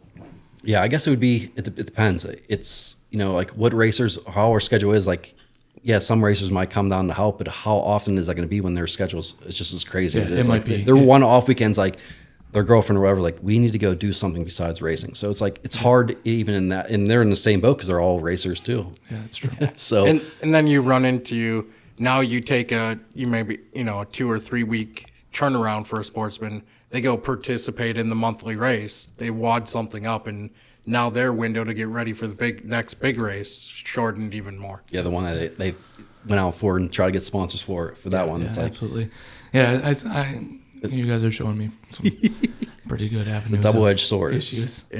But it sure would be great. I mean, I'd go to every monthly, bi-monthly, whatever you want to put it, I'd go to it. But it's a close track. I think it's definitely worth it. Yeah. David, you ready to hit him with the first top 5 greatest question? Oh, okay. We're jumping to that? Yeah. Jeez. So, top 5. Oh, this one's going to hit you off a little bit. It's not the one we discussed. Oh. Apparently, it's There's a new another one. top 5. Yeah. In the past 5 years, most aggressive driver in the sport. Most aggressive. Let's say Pro 2. What's his name? Morris. No. Oh. What's... He has in Jersey subs in Pro Light. Oh, Rosales. Yes. Although this last year was completely different. Yeah. I'd say previous, that was Rosales for sure. Really? All right. That one catches me off guard. Previous years, he was pretty aggressive. He was, I mean, through Pro Light, yeah, he was aggressive. Yeah. The one I was thinking of that was top 5 greatest beam or air cooled buggy driver. Where's this? Beam. So you might ask, so if you call it 1600 buggy or light buggy. Oof. Boy. I don't know. Seafeld, probably? That's a very common one. I'd have to say that for like a 1600 buggy. Yeah. Yeah, let's stick with Seafelt number Yep. 1. All right. Awesome. All right, we got our number 1 driver for 1600 buggy. We got our Angel Envy filled up. This one's provided actually by 21 Gun Roadhouse. Cheers to that. Yeah, right down the road. Cheers. Thanks, Great. Todd. Yeah, thanks, Todd. Great place to hang out right down the road. My favorite place to get lunch on Fridays. Good pizza. Yeah, good pizza. I think the conversation that comes up next is the apparel company, Neverlift. Yeah, that's actually, before it starts at Neverlift, it actually started back in 2000. So I started racing, my racing season started and ended in 2006. So at the end of 2006, found out that I was having a child, my son, Zane. So after that, it was basically like, okay, you know, it's time to switch gears. Like my dad raced my whole entire life. He was gone majority of it. You know, it was dedication, become the team that we are and were. Yeah, You know, it was, takes a lot of time. yeah, it's a lot of time. So, you know, so when I started racing, we ended up being the same year that Casey Curry came in the short course off road. So he was running some desert stuff, some supermoto things, and you know, so he teamed up with us and became really close with their family. Amazing family, the most down to earth family you can possibly imagine. I mean, we went to their house in Anaheim, and you know, each one of their families owned, you know, a house on top of each other, you know, up in Anaheim Hills, and their grandfather had, you know, every 10 o'clock at night be fireworks, the Disney World fireworks, like every night out there. It was just such a great group of friends. But how the whole business idea started was, you know, we were out visiting Casey, and he had a company called, I think it was like Moto Sport or something like that. And you know, I just saw this just a little showroom, some supermoto stuff, and then mostly he was shipping stuff right off online, you know, just directly from the dealerships and drop shipping it, and he could still, you know, go racing, fund everything, and like that's where it kind of got my spark. I'm like, okay, you know, like this is something I can do. It's something I like to do, is customize things. So I was more into the import cars. So that's the kind of route I went. Instead of, you know, motorcycle or dirt bike, I went to, okay, I'm going to go to imports, performance parts, you know, exhaust, turbos, everything like that for Hondas, Toyotas, Nissans, the performance side of things. So Yeah. that's kind of where that whole, so as soon as I found out that I was having my son, I was like, okay, I'm done. I just started looking up, you know, how to even start a business, how to even market it, how to even start an online business back in 2006, which is, there was no Google or how do you start a business or how do you do this? There's nothing like it is today. So I kind of just self-taught myself what to do or how to load everything. Of course, I jumped into the automotive world, which is probably the most complex possible thing you can do as far as internet. There's year, make, model. There's just every little thing that's just so complex. Yeah. You know, so I started doing that for a few years. You know, it was called Breakthrough Motorsports. So I did that and started selling parts online. And I was like, man, I had to add everything on from every single year, make, model. So if you had add one exhaust kit and it'd be for, you know, 10 different models, it's just like, and if you're wrong, then it'd screw everything up. Yeah. So it was like, okay, this is getting out of control. Like, so Ken Block came out, the Gymkhanas and the Subaru. So like that was the whole thing was like, okay. So I ended up dedicating it all to Subarus. So that I ended up changing the business, narrowing it down to, and I ended up calling it WRXPro.com. So then I just focused on Subarus and did that for a few years. And it was still drop shipping. It was like, basically you're battling for the bottom, the cheapest price. So it was like, I could stock some things, and it was a very like a learning experience. Like I think I've, created a business plan, did everything online, like when I was still in Wisconsin to go back to Pittsburgh. So like I went back to Pittsburgh for 2 years after, as soon as we were done racing, I had my son, we moved back for 2 years. Figured it'd be a bigger area, as far as, customizing stuff. So it's like I got a business loan online, went and found a place like, I got to have a legit business area and have a storefront and everything, which I didn't really Brick need. and mortar. Yeah, I have to have brick and mortar, even though I'm selling online. So it's like, my dad had a auto mechanics place. I'm like, no, that ain't gonna be good enough. So I'm like, I had my mom go find a place while I was still in Wisconsin to go rent. So she's taking pictures of place. I'm like, okay, I'll do that, and just moved back and started doing, online sort of retail. But it's sort of drop shipping stuff is like, I wasn't holding anything. It was just kind of like, it was a good experience. So I kind of dropped out of that and like, figured out what else I wanted to do and what else I can solve. So it was like coming to the races all the time. It was Racing Dirty had all their stuff everywhere. It was super cheap apparel. It was like just gilded stuff, and it was just kind of like, it just didn't fit right. It was just rough, and they're derogatory, some stuff was. So I'm like, all right, I found a place where I can go. I'll deliver the highest level apparel, most comfortable stuff that's like clean, has a vibe of you can wear it anywhere, but still is like you're a racer. Like you're somehow involved with racing. So that's where, the Neverlift came from. And, it was just like something that fit better, and it was there. So that really took off. And I think one year we had almost 7 or 8 drivers all win the championships that year that we were sponsoring through Neverlift. I mean, Keegan, and we had Visser, we had Fitzgerald. I mean, there was just like, I think we only didn't win one championship the one year. It was just like insane. So that's kind of where, Neverlift came from.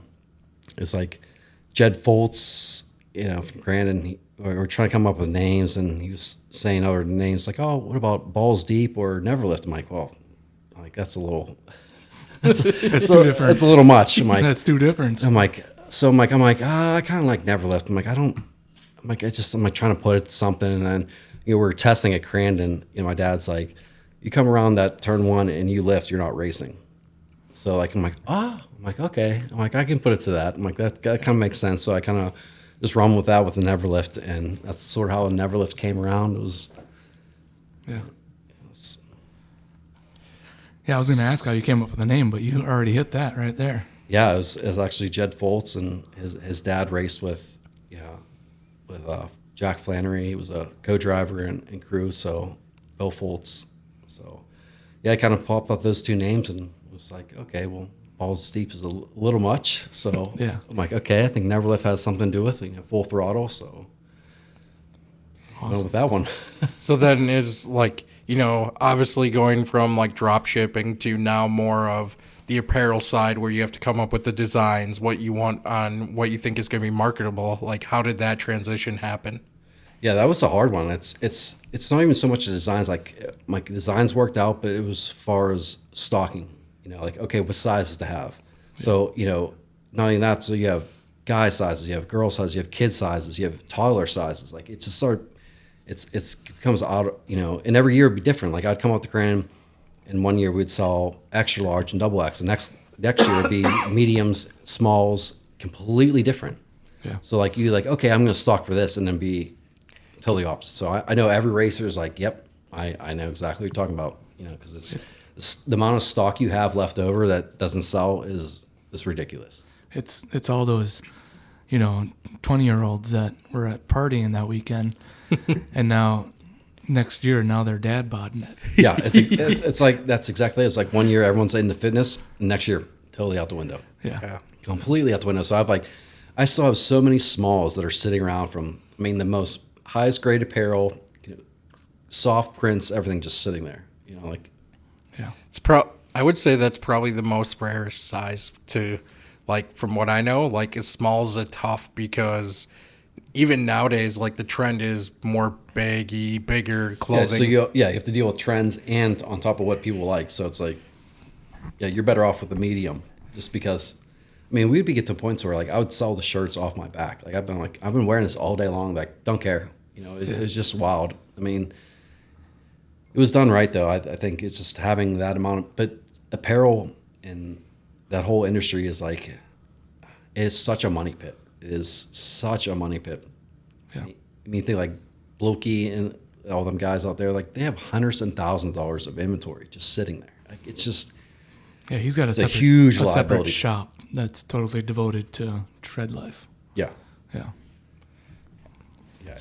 So like as far as the designs, did you come up with the designs? Were you the artist on them, or how did you? Yeah, so basically I came up with designs. I wanted something clean, and then I had, a guy finish it off to be ready for apparel. But yeah, came up with all the designs. Nice. Yeah. I still think that's like a huge area of opportunity still today, just because you go out there and I think what you were getting at before, like you get out there and it's like something where only a small group of people might relate to versus, a larger mass of, oh, that's a shirt like I would want to get. And I think that's in recent years, other than the tracks, there's not really another apparel place. Yeah, I mean, it was the same thing. It's just, I wanted something just super clean and comfortable. Like that was the go-to. And like, I still see people wearing it now. I haven't even sold probably for the last 4 years. I brought out new hats and stuff last year, but as far as setting up, I think it's basically because I just had a puppy. It was like I couldn't set up. I couldn't have a dog on that side of the lane. So I'm like, I guess I just don't set up. That's the only reason I haven't set up for the last few years is because my son just needed a dog so bad that, that I have to take care of it. Yeah. That's even what Glenn Helen, I think it was talking to you. It might have been someone else. It was like, there's nothing Glenn Helen related, apparel even. And I was like, what a perfect opportunity. Yeah, it's weird because I started a off-brand of Neverlift, which is called Off-Road Icons. So that was like, it's sort of like what Off-Road Demand or On Demand, Racers on Demand. Yeah, Racer on Demand. So I talked to both of them prior to this because they knew I started something like that. But it was just, how to have everyone's apparel in one place. But like it was the same year that Lucas also did the same thing, and they brought all their apparel to the track. So it was like, 2017 was like the year where that whole Neverlift apparel, everything was like product on demand, print on demand started. So anyone that thought of an idea had a whole entire apparel company. No. Yeah. It was like everything from, there's prints was like print on demand stuff is like, it's not as good as screen print. It's never it's just like this weird, so it's hard. That's where. So print on demand, you're talking like the press. Psh. No, it's more of it's not a press at all. It's like a printer. It basically prints over. You can have multiple colors. It prints over just like you would have a paper almost, but it's a T-shirt. Yeah. So all these companies popped up everywhere, and they had. It just got the whole internet got saturated. Just print on demand. Everyone could just start, especially a Shopify store. Then there's a app, and all of a sudden you have everything. It's like you basically upload your picture, whatever you want, and there you go. A PNG file and transparent background, and you have your whole entire store. You can load up as many, and it's cool because even for apparel companies, or whatever, you could test designs. So like what I would do, I'd test it and go. People would go either awesome about it or this like whatever. So like okay, either that's where I would start testing things like if I'm going to bring it to Crandon or whatever, at least I know that people have said yes, I like it, or you can kind of feel how it's going to be, But that's the print on demand really killed stuff. That's kind of where Neverlift was still there, but it's such a money pit. Apparel's just trying to stock all that apparel, and then like the kids was one of the bigger sellers. So you have kids in taller sizes, and then lady size and tank tops, and it's like it just goes on and on. So every racer's hearing this is like, yep, I know exactly. Trying to have the right sizes, let alone the right apparel, and then for the youth, the toddlers, the adults, the women, the men. It's just and then the space in the hauler to carry it all. I mean, I'm way more likely to buy a shirt for my kid than I am myself. absolutely. Yeah, it's like it feels like That's how it would be. It'd be like kids' shirts, and like, oh, I'll get one for my dad too. It's like, you know, like Absolutely. Well, your next design could be like some legends sitting around a half hexagon concrete table with microphones in front of them. right? It's that If you simple. need any art ideas there's one. I have designs drawn up. Because in some other world, I might create a shirt design, but who knows? You should. I mean, it's always demand. I think it's as far as apparel. If I can do stuff again, it's gonna be like this limited drops. I think that's the best way to do it. Is kind of do it as a pre-order. Like this is the design I'm doing. Kind of hype it up. It's open from this week to this week. Yeah. You know, you print all those shirts out, then you go to the printer and go, I have these exact sizes, and then ship them out. I think that's the best way to do it. Keep it unique, and then just those random drops with what it's going to be. I think the limited drop thing is like hot right now. Like Viper Chair does it all. It's change the color hue just a little bit. Boom, there's a drop. 100 chairs. Boom. Yeah, they do it. You can do it easily with 200, 300, 500 shirts, whatever it be. Exactly. I think that's the best way to do it, is just do limited. Plus, stuff, people like limited. I like limited. I like to know that, heck, if you could put a 1 out of 500 on it, I'd pay extra. That's what I used to do back in the day too. Like just limited stuff, or like rip out all the tags, put all the never lift stuff in there. Like and just hours and hours and hours, just try to fine tune everything just to be not like racing dirty. Like that whole thing was competition though. Yeah. And then who's the I have a couple of their shirts. Oh, Dirt Co. That's more desert relevant, but Matt Martelli. yeah, they do that same kind of thing. I think now, though, it's pretty limited other than at the tracks. I don't think there's much. No, they just do their Men 400, their everything. Yeah. The limited, what it's going to be for that event, because those event shirts always go good. You want to have something. It's like, we've been there, our kids there, whatever. We did it. Yeah. Heck, David stopped at that trailer, I think, 3 times. Which We one? were only the Dirt Co. Yeah, because I needed a 400. sweatshirt one night. Oh, It was yeah, kind of cold there. I had to buy a beanie just because the fact that We I were was in the on- desert, and I didn't plan for it being that cold. Yeah, that temperature drops real quick out there. Yeah. So the drop ship, I kind of circle back to drop shipping automotive import parts, like Fast and the Furious stuff. Yeah, like my first part I sold was a HKS catback exhaust and air intake for a Nissan 350Z. Yeah. It was like almost a $2,000 order. I saw it come up on my phone. I'm like, oh shit! I'm like, I hope I priced this right, because I mean it was so, everything was manual. I just put it in. I'm like, oh, I think that's right. Like that was the hardest part, is just trying to figure it out. So I was like, this is absolutely ridiculous. Like I gotta load every single part in, every single thing. I'm like, what companies are out there that are selling their own? Like they've already drop shipped. They already have their own service. So there was a company called Vivid Racing out of. Oh yeah, I know that name. Oh yeah. So Vivid Racing, they had their own. Basically, I think it was like $5,000 back in the day, where you could buy their whole entire catalog, basically like their website. So you just had to edit it and kind of promote it yourself, but it was all their products are already loaded. So you have to do all that manual shit of year, make, model. Is going to fit this model. Is going to fit this model. It's like that is the biggest pain. And that's how you Sounds lose. like it. You lose so much money that quick. If one thing's off, you lost. You're gone. It doesn't. It's like so simple. Like this doesn't fit. Charge back. They either do a charge back and then they send something back, or it's just like you're dealing with credit cards. So that was. Yeah. There's headaches with the rewards.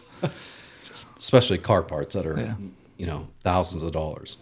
So if I got a Skyline, should I put a Gallo 12 in or a Gallo 10? 10. I think no pizza place is made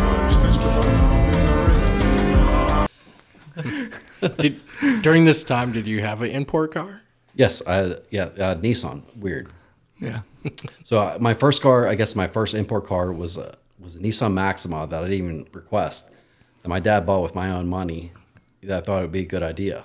Yeah. So, I'm like in the top of the trailer, one of these, loading everything up for a truck, and he's just like, "Come here, come move this fucking car." And I'm like, oh, "Why is this car in the way?" He's like, "Move this car, move this car."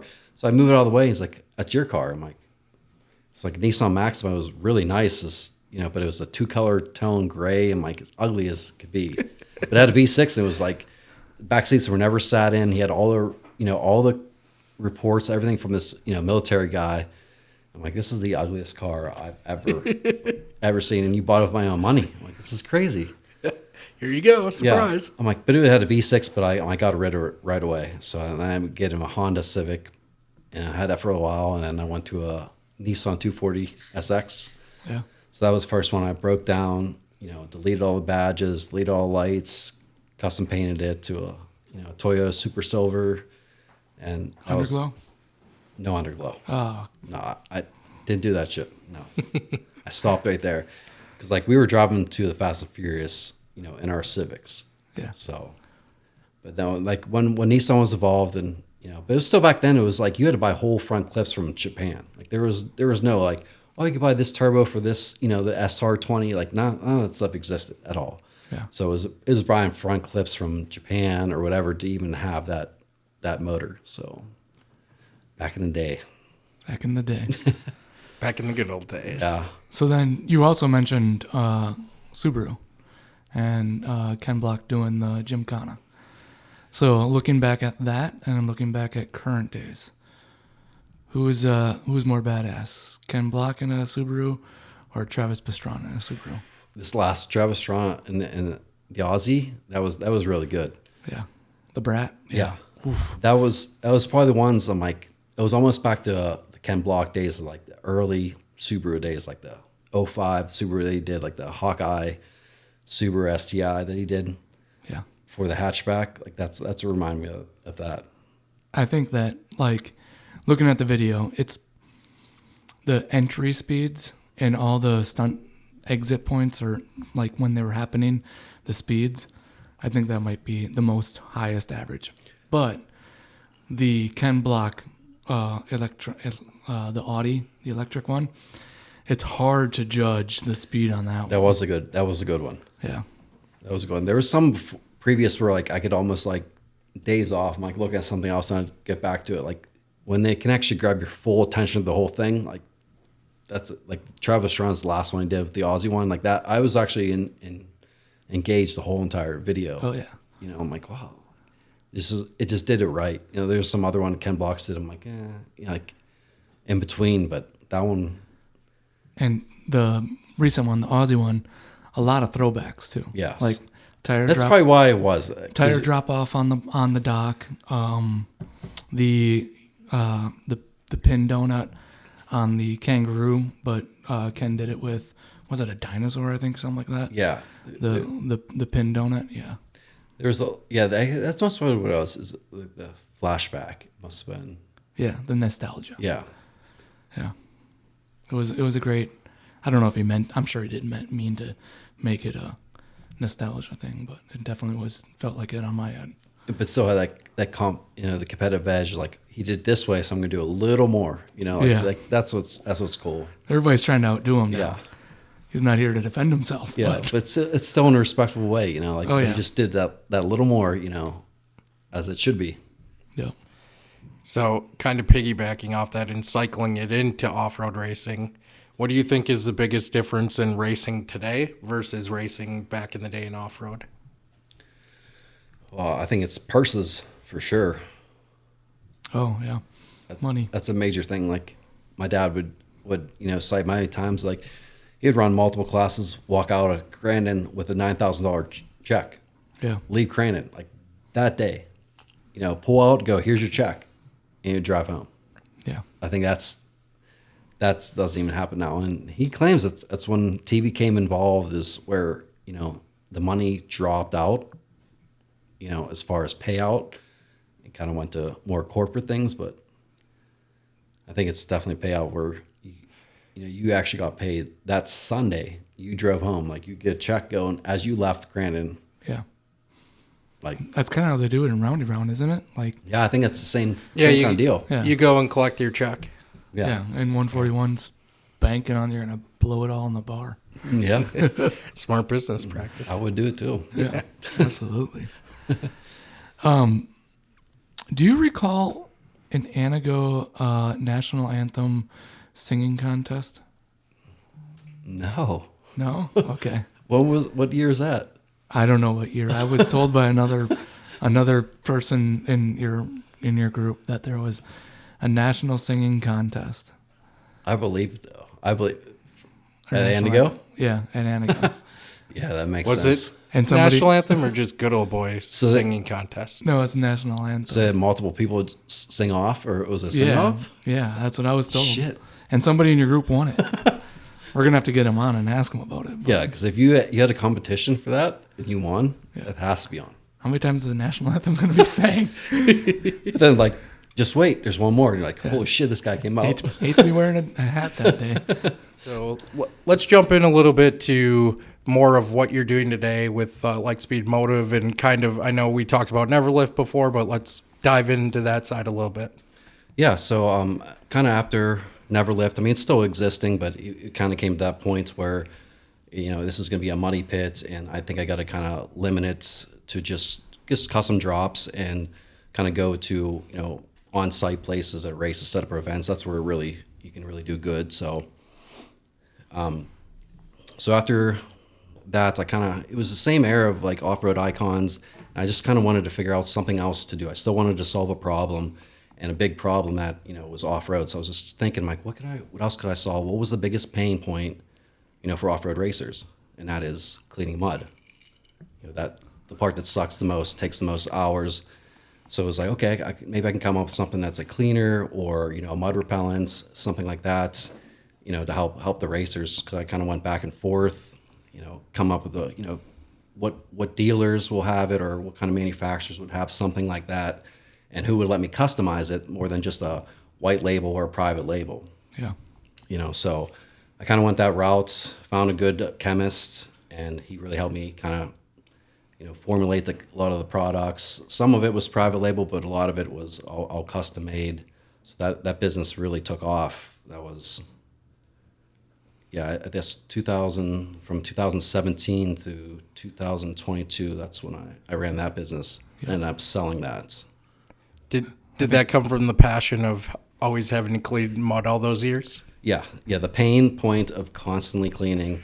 I mean, it's just like every time you go out for a practice, you come in, everyone looks around like, oh man, we gotta clean this shit. Get the scraper out. Get the scraper. So if it's like anything to relieve that effort or cut that in half, and right then it was also UTVs were blowing up. I'm like, okay, there's trail riders, there's people driving everywhere. I'm like, so it was like, I think this is the product that's in demand, and it just really took off, and we were shipping, I don't know, like 300-400 orders a month out of my garage. So it was like every day I just pack orders, take it down to UPS, drop it off.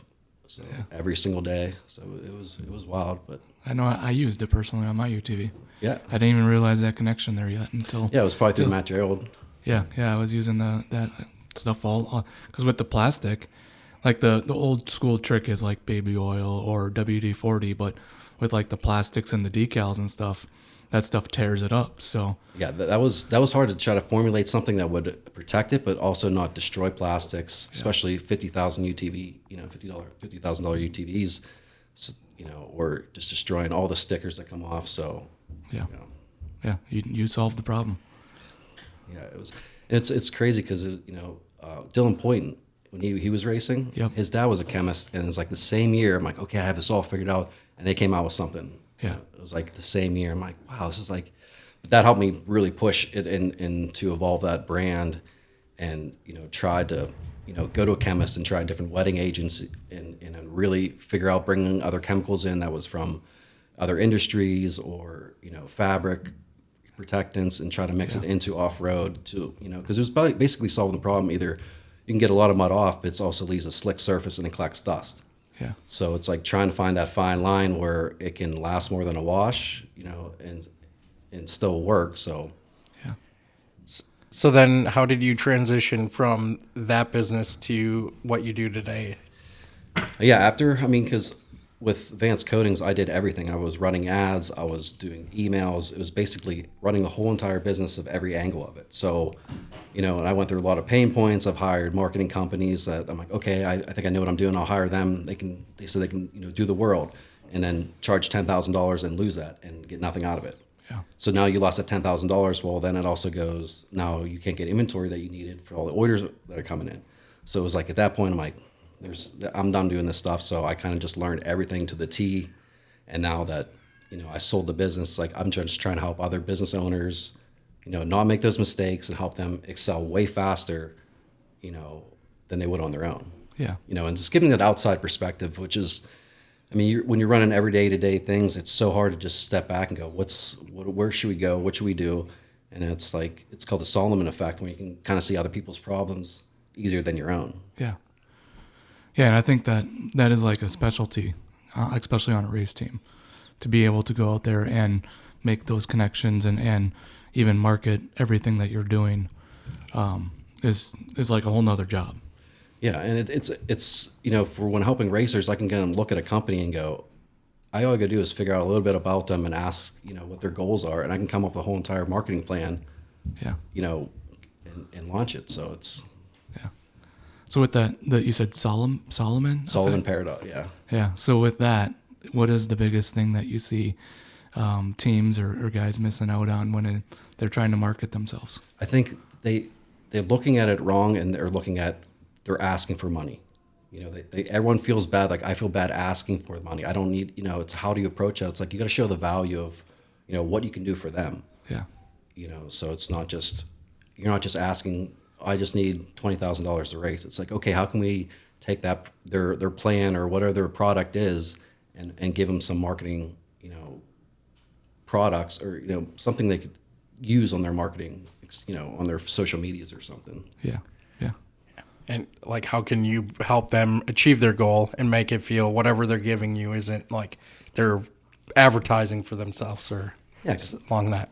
Yeah, like how can you really bring their product in and do something that's like, it makes them excited. Like they haven't even thought about it, and then just the normal things they do, or just, okay, we got a sticker on the side, or they did, appearance or something, like how to really, if they're trying to launch a new product or there's an old product that just stale and it's not moving.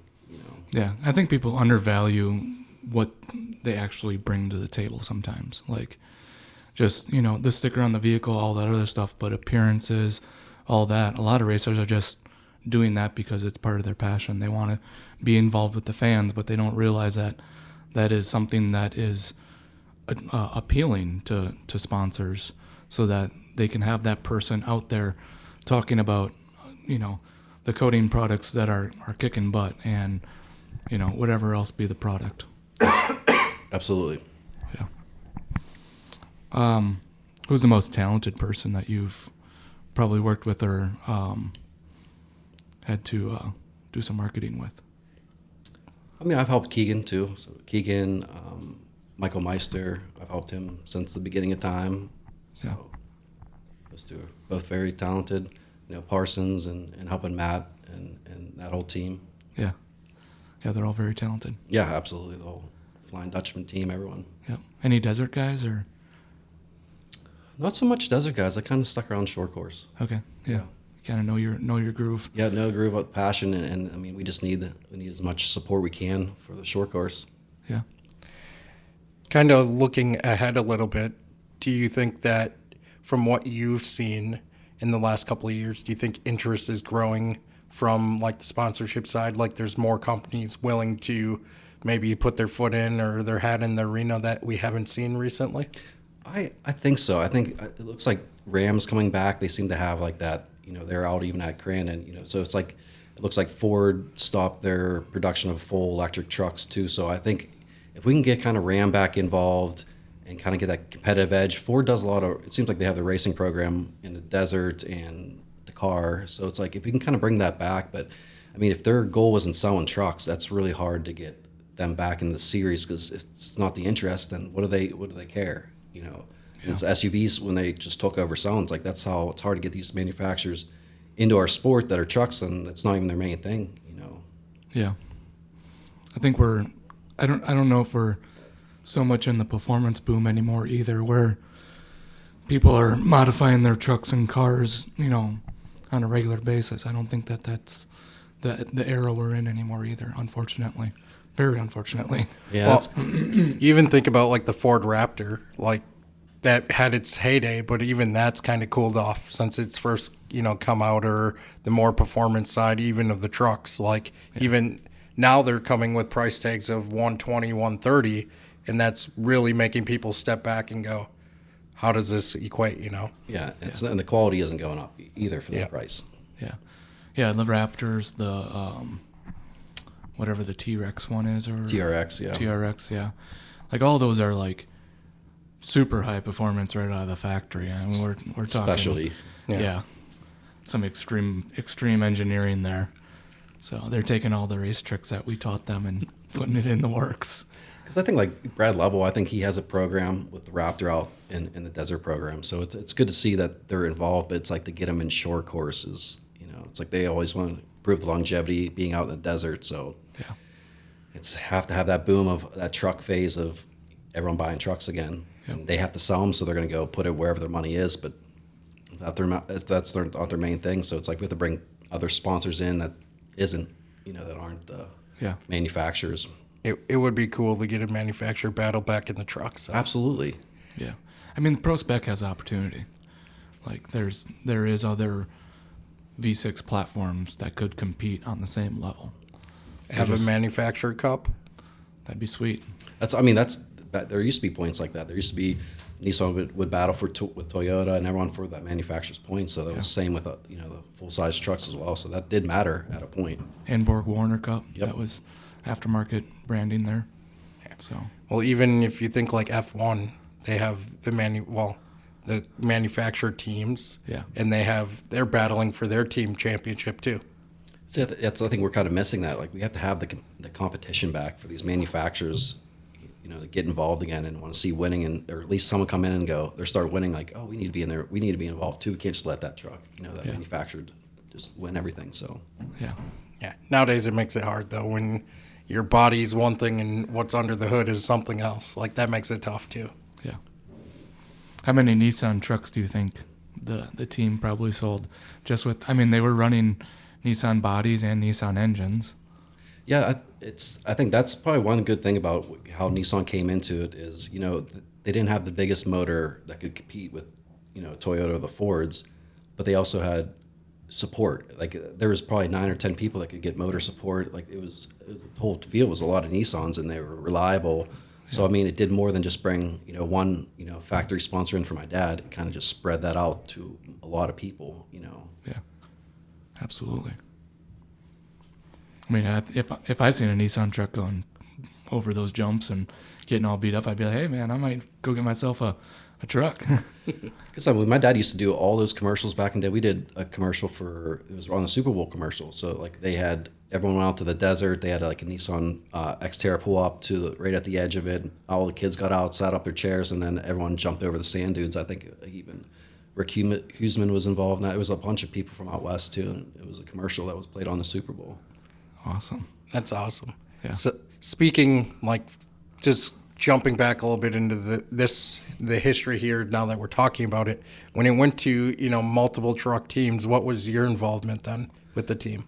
Yeah, so as soon as that involvement happened, I was about a senior in high school, so I was just about finished off and then going, which was so weird to have 1 year of like nothing, no raced cars, nothing to work on. It was good as a senior year, but so as soon as that happened, then it moved up to Crandon, and then I was in school for 2 years, until 05. But yeah, when I went up there, it was cool to have that, that kind of level professional, and it gave a lot of jobs to that area too in Crandon. So yeah. So when you were attending the races, were you helping tear down adjustments, stuff like that? Yep. If it was coming in, tearing out the transmission, whatever needed to be done. Yeah. Were you ever a spotter? No, it was either my uncle or Keith was a spotter. Okay. Yeah. So no, I was in the pit, so I didn't get to watch anything. Oh, I've lived those lives. Yeah. I pitted when I was with all the Hawkers and Lemkes. I pitted with them many years, and a lot of tracks you get to see a whole lot of nothing except for. It's bad. Oh, okay. I think is it Crandon? You can see the screen. Oh, no. Back then there was no screen, so we didn't. You can't even see it there, but ERX maybe you can see a screen. I forget which one, but at least one track you can see a screen. Lena, you can see everything. Yeah. Because you're right there. What about Indigo in the pits on the backside? I stay out of the pits. No, we're basically in the pits when we are watching some of the races back there because there's like stands right behind them. Yeah. So I'd say Anago, Lena, some of VRX you can see from the pits. Other than that, it's Glen Helen, you get a really good view. yeah, Too close of a view. too close of a view. We had this one jack that I don't even know if it's legal anymore, but it was just like it was custom built by our old crew chief, and it was basically like a nitrogen shock, and it was a one hit. You just hit this one valve, it would pop the whole entire side of the truck up in one shot. Yeah, Both wheels would be off the ground. that'd be sweet. That's what they need. Yeah. Yeah, you can't. I don't think you can have air solenoids on the truck, but a jack that has You're quick air to- would be awesome because It was a sketchy jack. Like you could just, if your fingers were in the wrong place, this jack would just be. It was an instant, like one hit, and the whole entire truck, the pro light would be up in the air. yeah, you better make sure you hit your mark. Yeah, Yeah. That's what we need nowadays. That and a nitrogen gun. Yeah. that's what Some of we the do. higher teams do have that stuff, but So we have this nitrogen bottle, and then to the guns, and then to the jack. It's you pretty much really only see it in Pro 4. yeah. Maybe some Pro 2. I don't even know if Pro 2 guys have it, but for sure Pro 4 guys have it. Yeah. Yeah, I stay out of the pits, so I'm not sure a which pit. classes. I'm not in the pits anymore. That's You now can actually watch the race. yeah. So, I was going to move on to the kids section unless you have any other questions about the trucks or anything. Nope.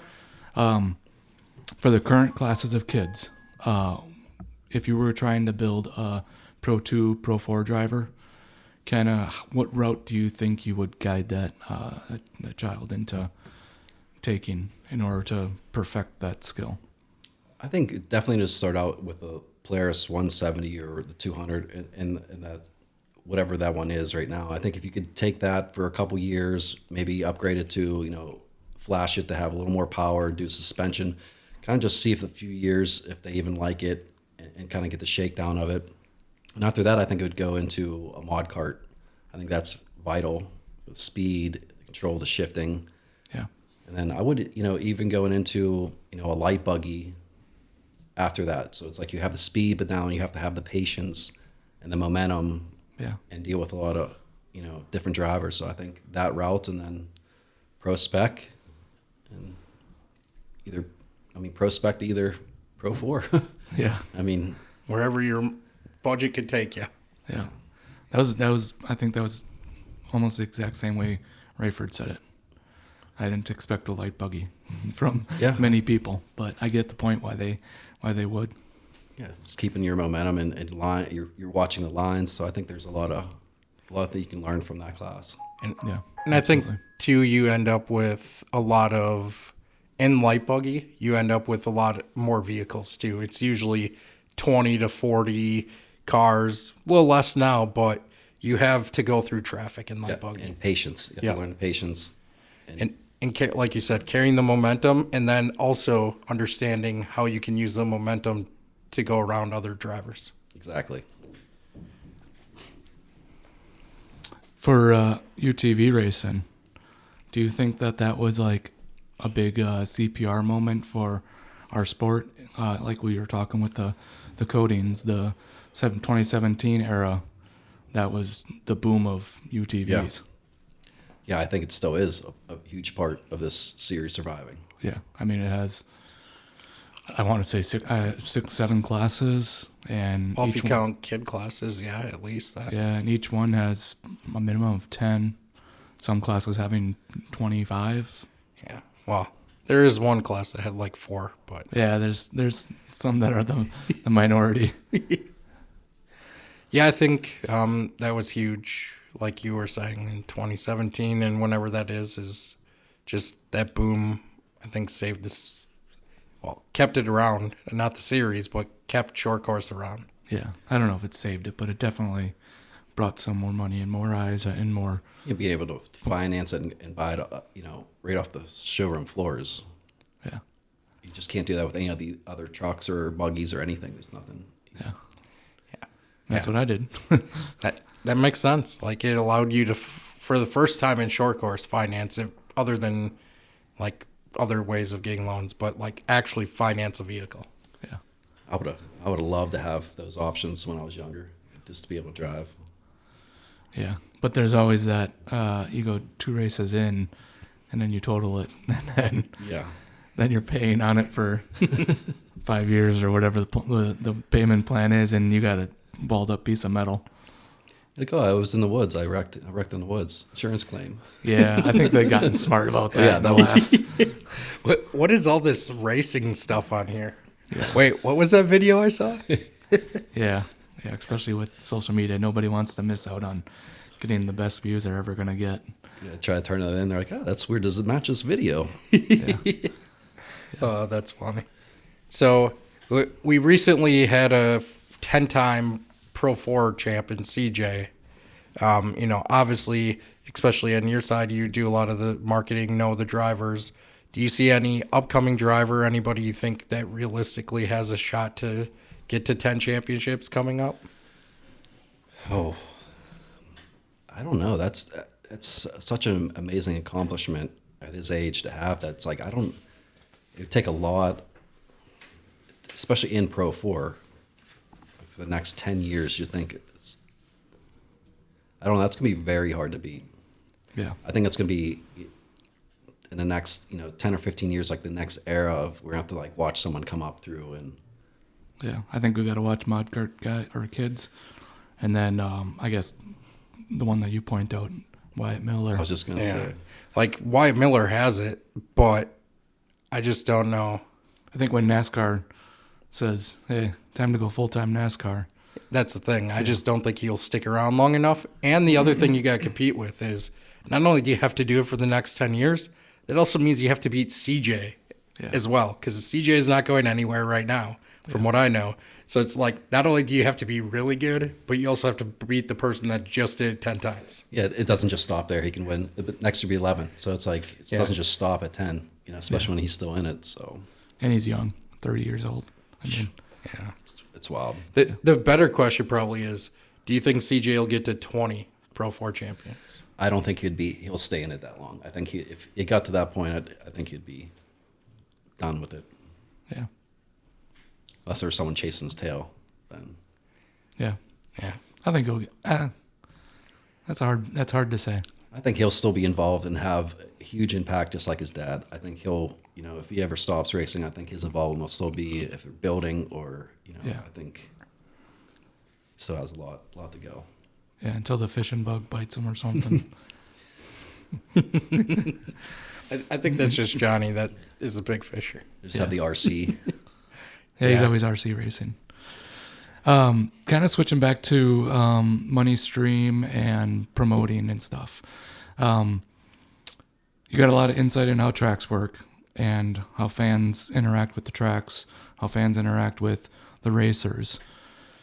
What is your best explanation of how money kind of flows from people going to the races and how the races pay back the drivers, and then how the fans can actually directly kind of funnel money, buying merch, or what is the best route that you think that they can kind of interact with fans? Yeah, I think, or racers, I mean. I think fans to racers to support them is definitely going to be through the apparel.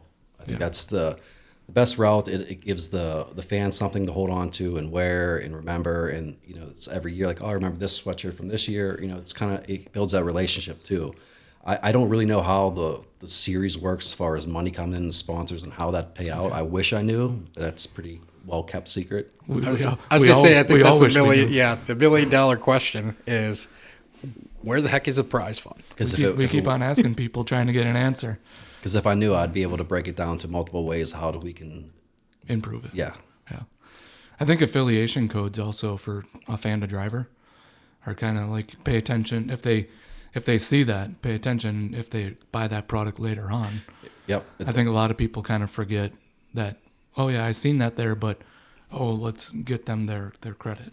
Especially if it's something that they can use. I mean, even, other companies can throw in, like a Yeti cooler, do something that's like you bring a package together that's really worth it, that they actually want to have to, use that code or use the affiliate code to at least track it, have something that's other than just something so small that's like, I'm not even going to waste my time putting this code in, for it.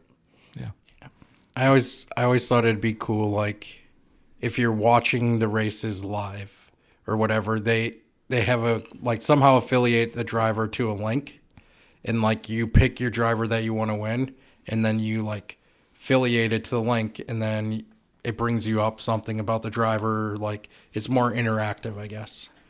Yeah, and especially there's so many different ways you can, with technology to set up things where it's just like you can have that interaction, put that in, and it goes through a whole system of, win different prizes and keep on going further of how they want to be involved and, enter prizes. So Yeah. Well, it would just be cool too, because I always think like, if you can't be at the track, how can you recreate the experience? And some of the best experiences are take $1 out and you go to your buddy, take you CJ, and they take somebody, like recreating that, but giving that person that experience while they're watching the race would allow you to continue to interact with it. Oh yeah, I know absolutely nothing about Roundy Round, but when I go to the Roundy Round, I'm just $77 here. Who's got something else? I think that helps a bunch. Yeah. Yeah. it's kind of like how we, help and create the fantasy app, the fantasy racing app with Impulse. Yeah. It's like how to bring more people in, and that was a huge ordeal to try to get done in, I think, like 41 days. We had that to make that done, and that was.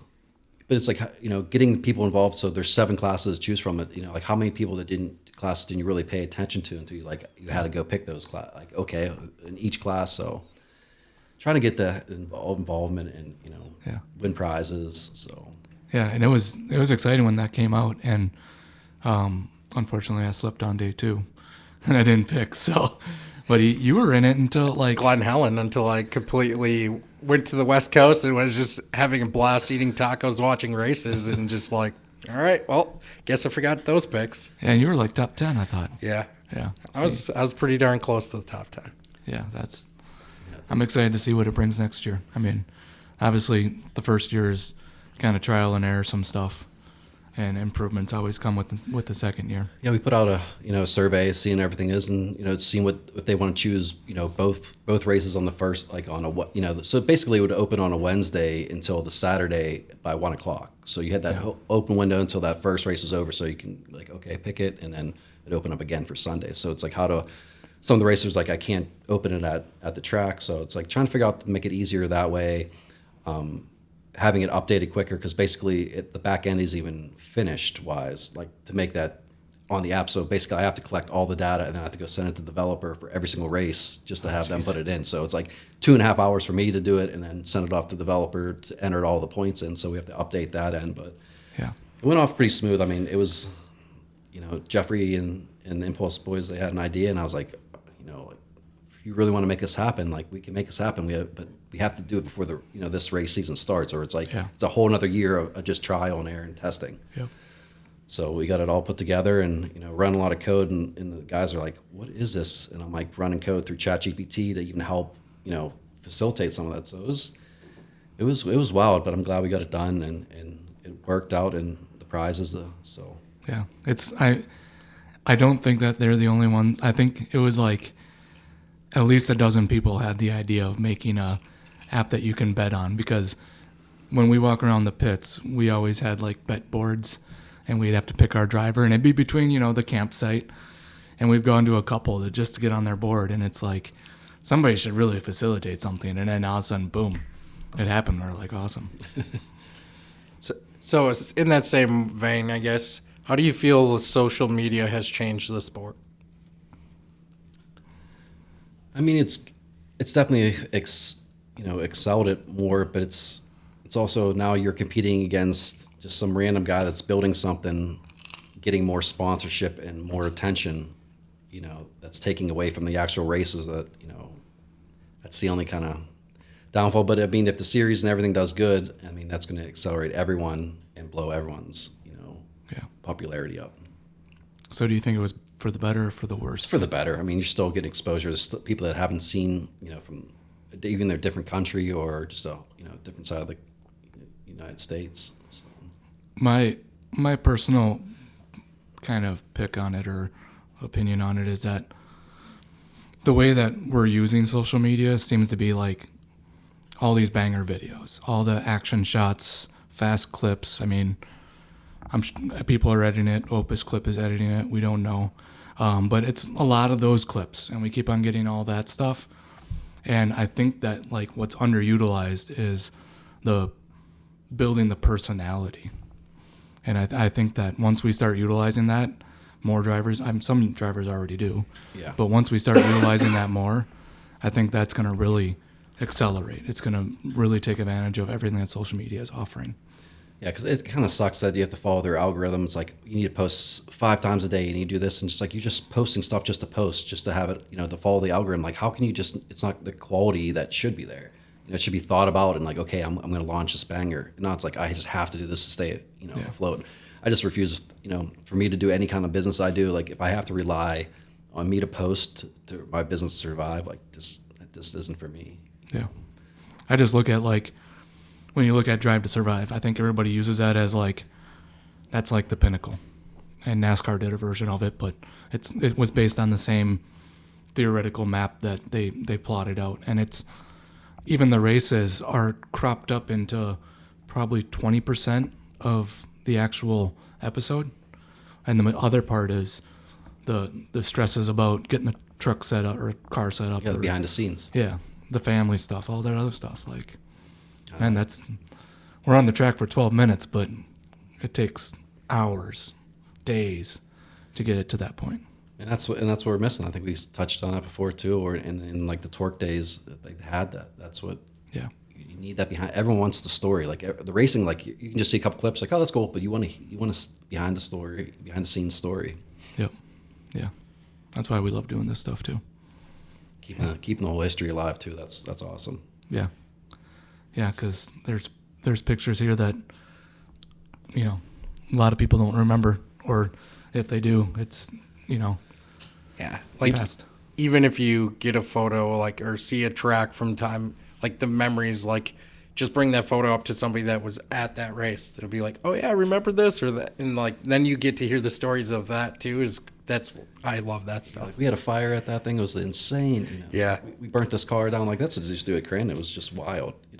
Jurassic Park was insane, and now we camp there, and there's just old ladies walking dogs, and like before you could even, people were like dying back there. It was insane. Yeah. Well, the 50th had a touch of that craziness. Yeah, the 50th did, but Yeah. I even remember when I was younger going into Jurassic Park, it was like, oh yeah. And now I go back there and I'm like, what was I excited about? You almost just go back there just to make sure you went back there every year, just to make sure it didn't change. Yeah. Like we couldn't even take out like that golf cart that's in the photo. We couldn't even bring that back there. That thing would get stolen, or they'd be throwing shit at it. It was wild. Yeah. Absolutely. In your opinion, the number one thing the series should do to become even longer of a longevity series. I mean, this is already a pretty long series for considering we usually change out series 3 to 4 years. Yeah, we're due for another championship off road.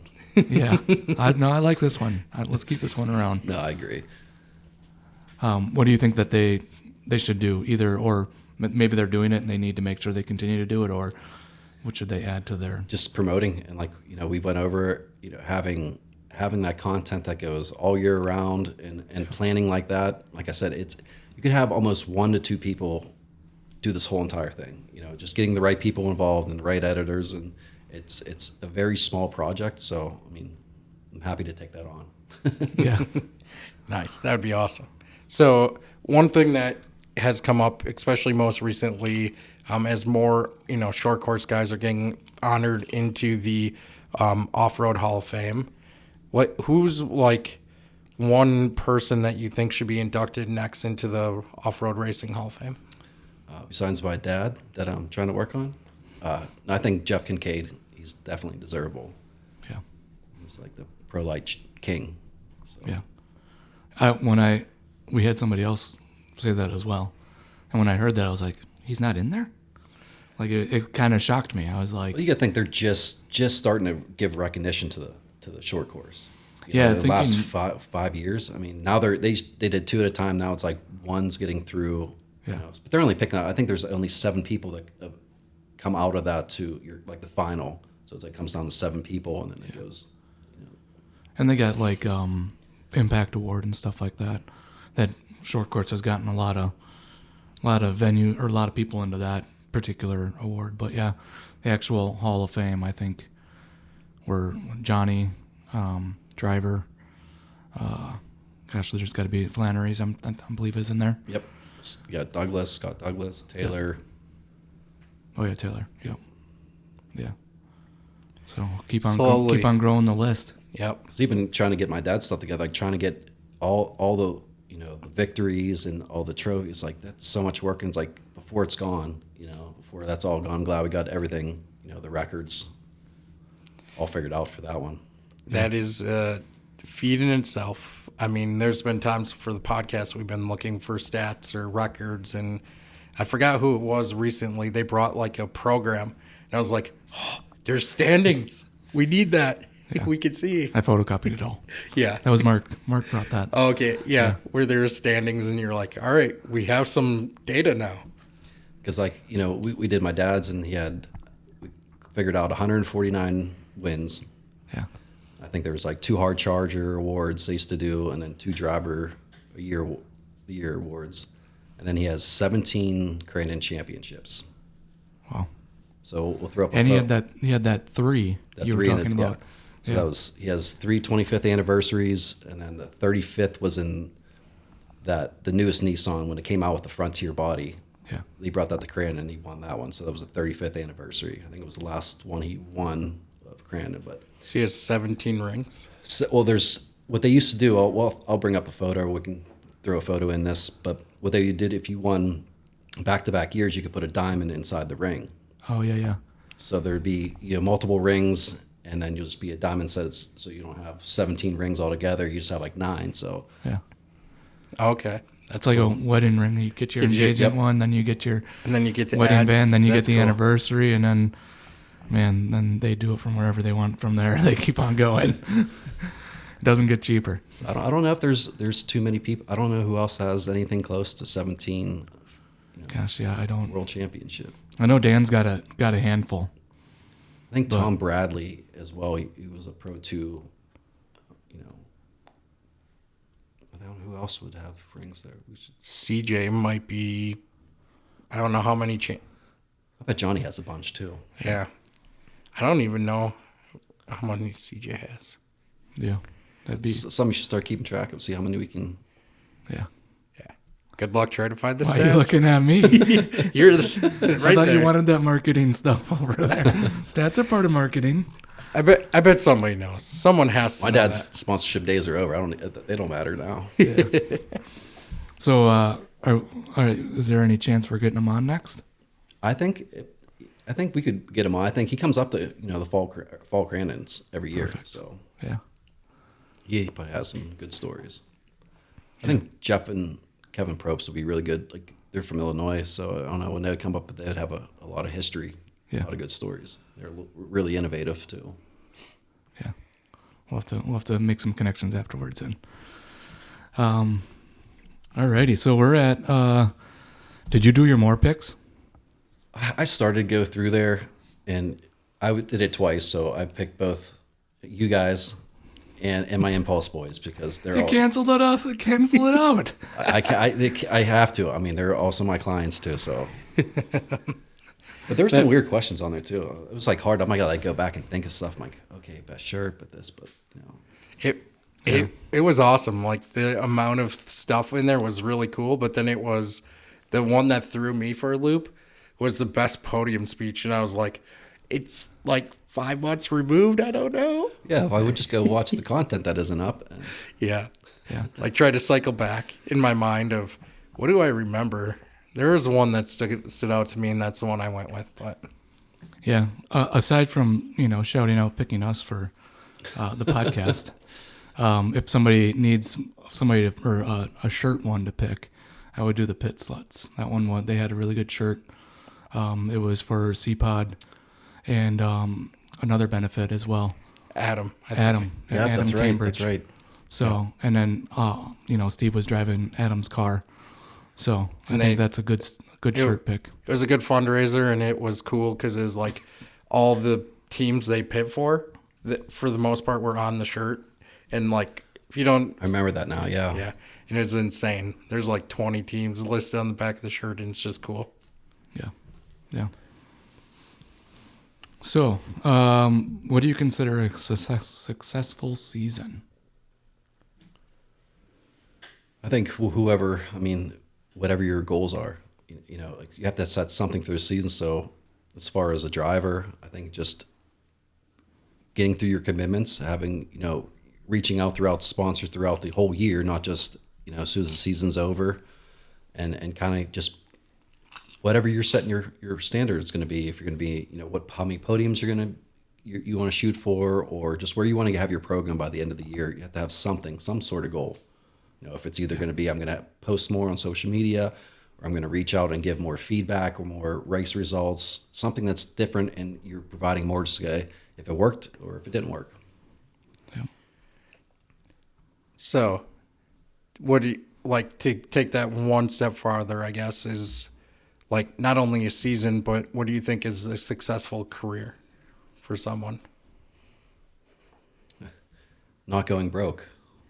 That's valid. That's a good Getting, goal. Yeah. It's that fine line of your passion, and you know you don't want to give up, but it's like to a point where you got to go, okay, you know, like how much is this affecting your livelihood, you know, your family, everything. It's like sometimes it's okay to take a year off or two and kind of reevaluate, or you know, it's like, you know, even some of these racers and crew people, they're so smart, and it's like if you start a business, you know, like if there's something else that can fund what you're doing, and that could take your program to another level, and something else of freedom, you know. Yeah. It's easy to let racing get out of hand too. Absolutely. I mean, there's the saying all the time that, you know, it's more expensive than a drug addiction, and it certainly can be, and it can certainly feel like that same type of issue. Yeah, especially if you do good and you're like, oh, I just could go a little faster. Then it's like, oh, Yeah. Yeah. I just need a little more. just a little more. And I think, too, that's why you see some teams do partial schedules, things like that. And I think, you know, although we would love every team to be out there every single weekend, like, I think there's a place for that, too, where it makes sense for somebody to, you know, run a shortened schedule because that, you know, fits where they need to be from a goal or financially aligned. Yeah, because imagine if you think we like go to the Freedom Factory, if we had, say, 3 other places like that in Crandon. I mean, you could spread out the schedule so much and still have all the sponsor, have all the funding you need, but it's not just back to back weekends. Like it just at really good events, so it could be spread out 5 or 6 events. You could make 3 times the amount of money and get the exposure you need, and you're still doing the, you know, capturing all the video you need. So Yeah. it's possible. All right, me and you we're gonna message Cletus every single day until he answers. I do have connections down there. I'm planting the seed. So Let's go. Let's get her done. So champs coming or not? I want to go to Florida. I would be 100% in for that. Yeah, I said that multiple times where, like, not only do we have to go to the West Coast, we got to get to the East Coast, and I think that's a perfect opportunity to open the door there. Yep. I think even in Pennsylvania, I think there's still like between just the natural terrain, you know, I think that'd be a good place to go. Is there any facilities out there or not anymore? There's High Point, like the dirt bike tracks stuff. There's so many area that's really big at UTVs, trail riding through Pennsylvania is really big. Yeah, you really just need like a dirt oval that has a big infield that isn't a pond or something like that to make. That's how we should start looking at places going, okay, what events have been going on for a while? They're just really good, and start figuring out how we can piggyback and work with them and have those kind of events where it's like, it makes a really big impact. Even oval pavement tracks, like I'm sure there's infield. Obviously, nobody wants to be jumping on pavement, but No. they make dump trucks that haul dirt in. You have to play. If people are already there, it's worth investing and trying to go to somewhere where we've never been, and just taking 40, 50 dump loads of dirt in. Nothing happens out of it. So Maybe like 4,000, but yeah, that's on the light side. 40 or 50 is going to be like the first little kicker. So let's get into our top 5s. So let's start off with the one that we haven't done yet. So top 5 Class 9. Okay, Class 9. So I'm gonna start with a newbie, or I guess in the new era. So I'm gonna go with number 5. I'm going with my boy Michael Meister. Yeah. I think he came on the scene strong, didn't really have that bad of a season. And when he's on, he is on. Yeah. So I think I have to have him as the new school of the buggies. I think he would have had the championship this year if he didn't have to be responsible.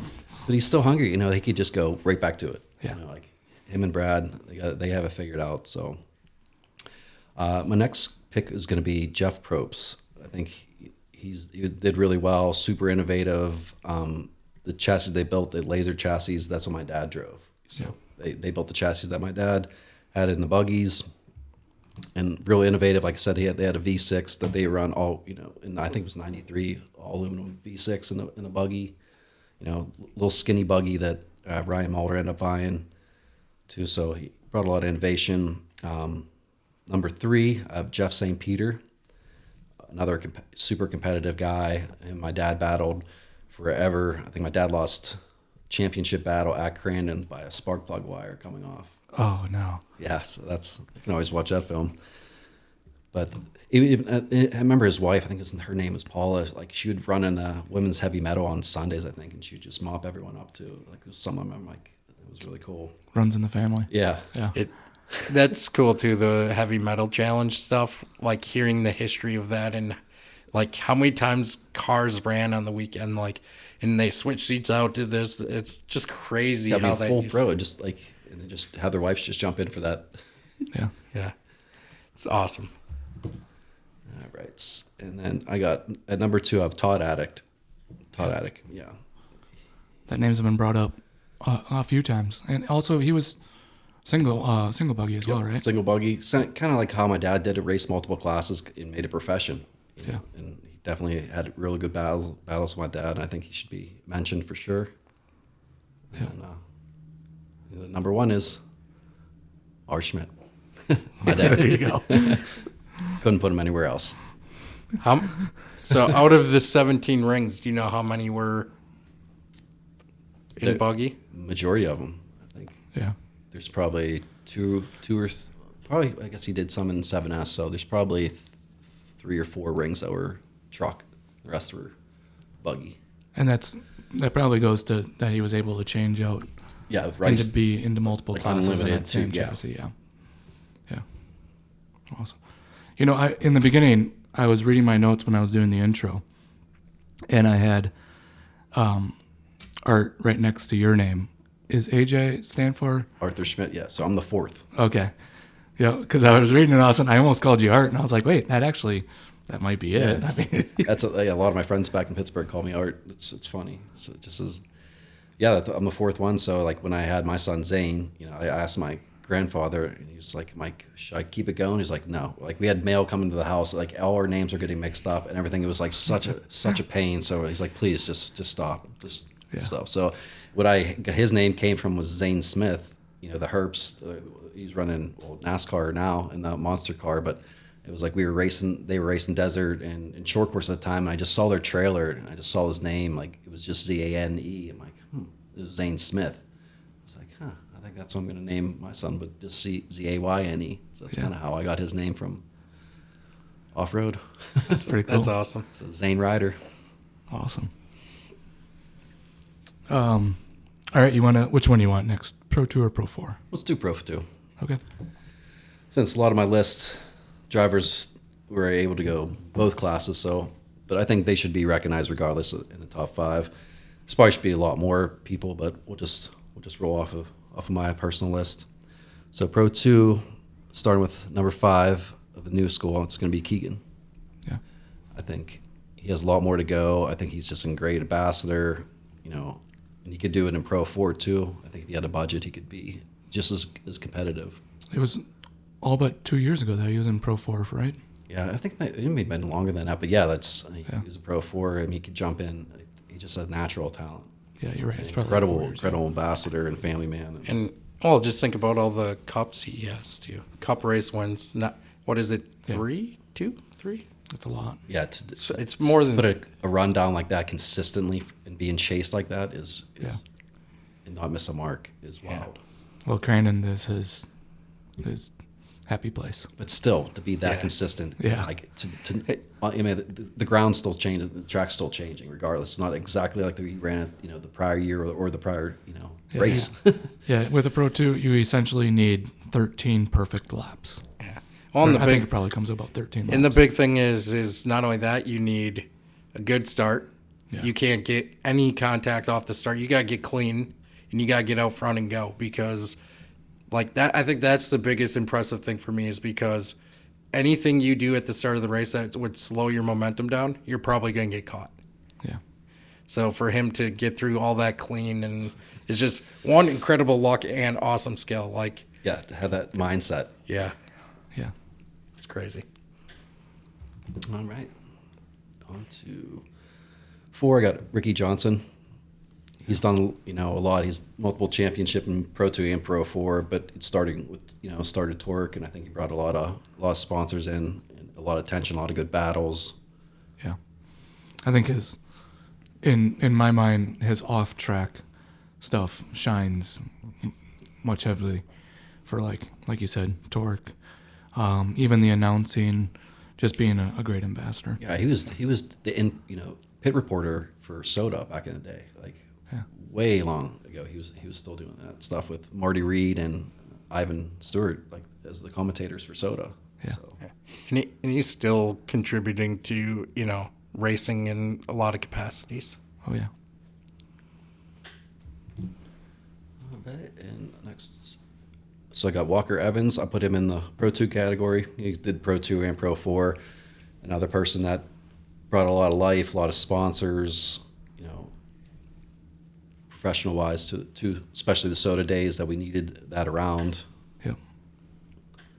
And for number 2, I got Rob Mack. You know, I think he's like the originator of going slow but fast. You know, looks slow but fast. Like, Yep. And it's funny because they work close with Greaves, and that's sort of like how CJ is the next one of that. Yeah. You know, it seems slow but he's fast. So I think Rob Mack was like the originator of that Style. Yep. Yeah. He's going slow is fast, but his fast makes everybody look slow. Yeah, it's It's crazy. Because wasn't he the one that had his truck banned? Yep. In pro on the Pro 4 side, yeah. Yeah. Which is crazy. You're so good, you get banned. Yeah. Well, innovativeness Yeah. was shining. It's talking about that. We went to PRI. Well, G-Force does a lot of the transmissions for Pro Spec and stuff. My dad met them probably one of the first years they came to the Indiana Yeah. PRI. PRI, Yep. and my dad saw that they had a clutchless, transmission, and my dad's like, man, this would be amazing. Yeah. So like they met that year. My dad put that transmission in Crandon and just smoked everyone. And he got, they all flagged him and said that they had an air shifter in there, and they're, trying to DQ him, but they watched the video and it was like just clutchless. You could just go through all gears and not have to even let off the gas or clutch. And Yeah. That's a big difference. That's crazy.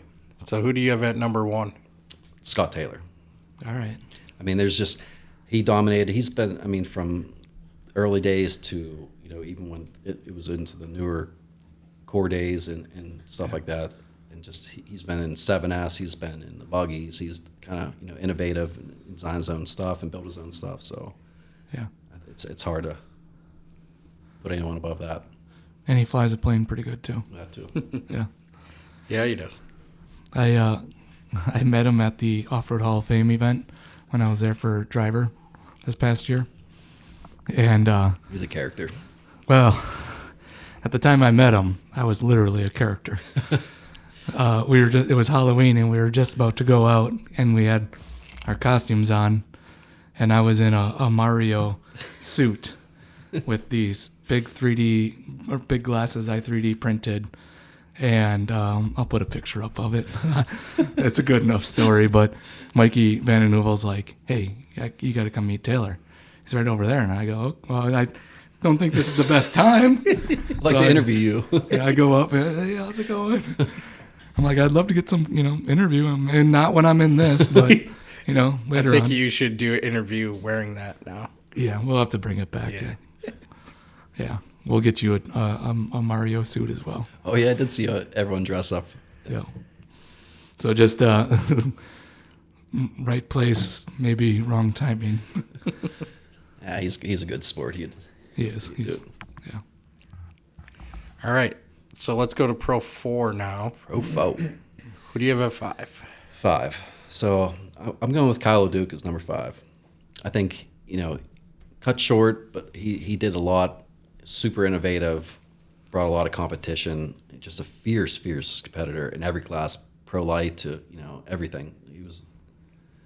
It's definitely a shame that he passed, but he's definitely going to be recognized. Yeah. Number 4, I'm going to go with Carl Rennesenter. He has incredible record. He's done a lot, and also brings. He was the Lucas Oil guy. He was what Keegan is now. That was the Lucas guy. Also, he got hooked up with Nissan for a couple of years and ran that sponsorship. So I think he got to be recognized. It's kind of doesn't get off mentioned too much, but he was a double duty as well. Yep, Pro 2, Pro 4. Yeah. It's cool though, like you said, the Lucas guy. It's cool when sponsors stick like that. Like you're known for that type of car or that on your car. Like obviously Johnny CJ Monster, things like that. It's cool, like if you get to that to stick, and that's what you're known for. Yeah, that'd be cool to have Keegan do his whole career as the Lucas, the Lucas truck. Yeah. I mean, when I was a kid, NASCAR, it was the M&M car, it was the Budweiser car, it was the Goodwrench car. It was Yeah, it's cool when you can have that brand with that driver. That just builds such a strong bond. Yeah. Number 3, it's going to be CJ. All right. I think he's so young and still has so much to do. But I mean, he's a 10-time champion. I think he has a lot of innovation that he's still he still has to show, and I think he'll do a lot more for the sport than we even think right now. So I definitely have to add him on there. My number 2 spot's gonna be Jack Flannery.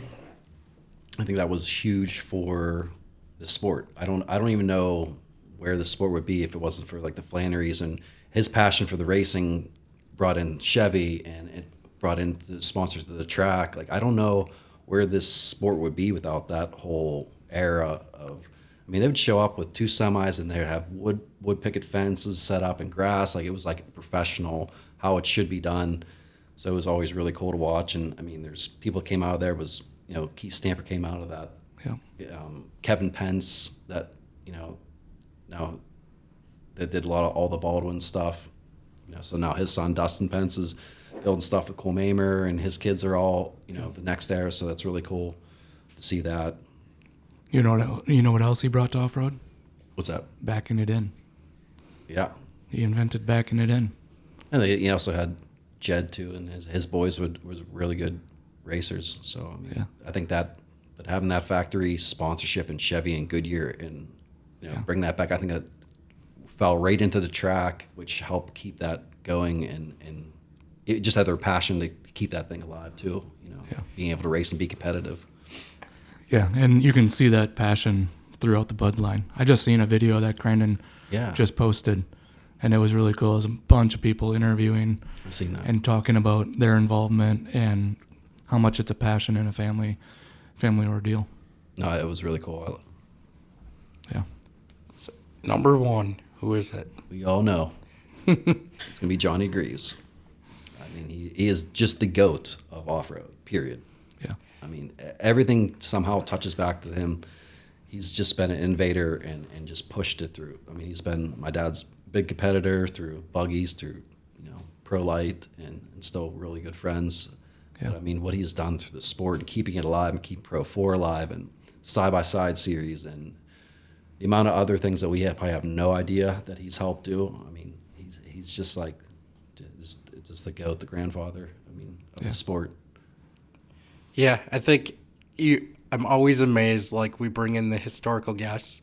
Somehow, some way, it links back to Johnny, or there's an intertwinement into that, or he's helped them along the way.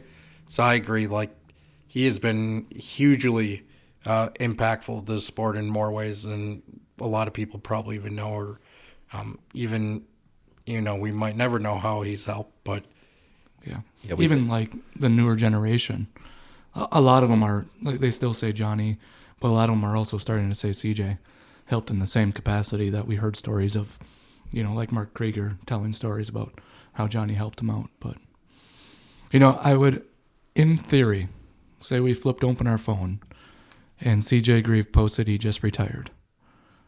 Would he move on that list at all?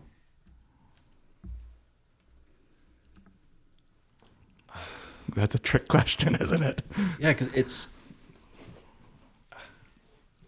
I think I'd kind of keep it just the way it is. I just think with Jack at number 2 at that era of where we desperately needed, Yeah. just not to just be a small, Crandon thing that were a couple local good old boys ran. So I think that was a very crucial point for where short course is, Yeah. and where that went, the direction it went.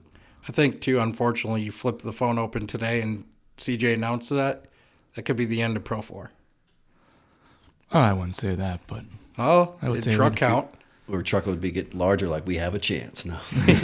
Yeah, it would be interesting to see what way it goes. But, if there's a day where Johnny and CJ decide to just focus on other parts of it and not race, that's in jeopardy. That is a real possibility. I want to see him and Henderson. Duke it out further, yeah. Yeah, I think there's still some. I think Henderson needs this season. I think they'll get more figured out in the truck, and I think they're ready. Yeah. Yeah. I think we have, don't quote me, I think we have like 2 or 3 additional Pro 4s coming this season as well. Good. So that should be, but again, that roots down to the Greaves, I believe. So Yeah, you hate to see 3 trucks all at roads, the end. all roads lead to the Greaves. So, so we did Class 9. That was an extra. We did Pro 2 and Pro 4.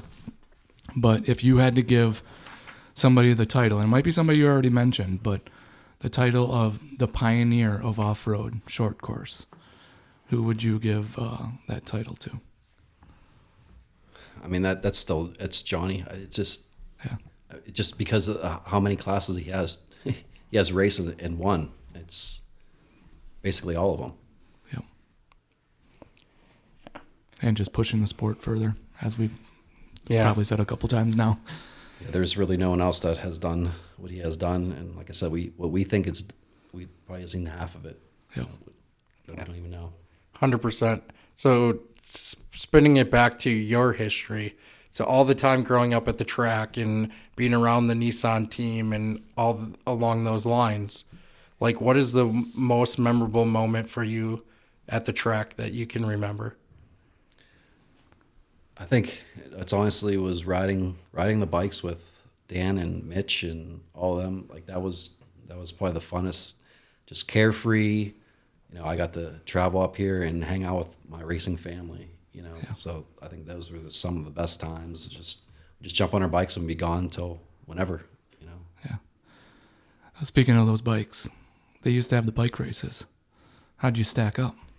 I heard Mitch was a pretty heavy hitter in that one. Mitch was. I think Dan Jr. was good too.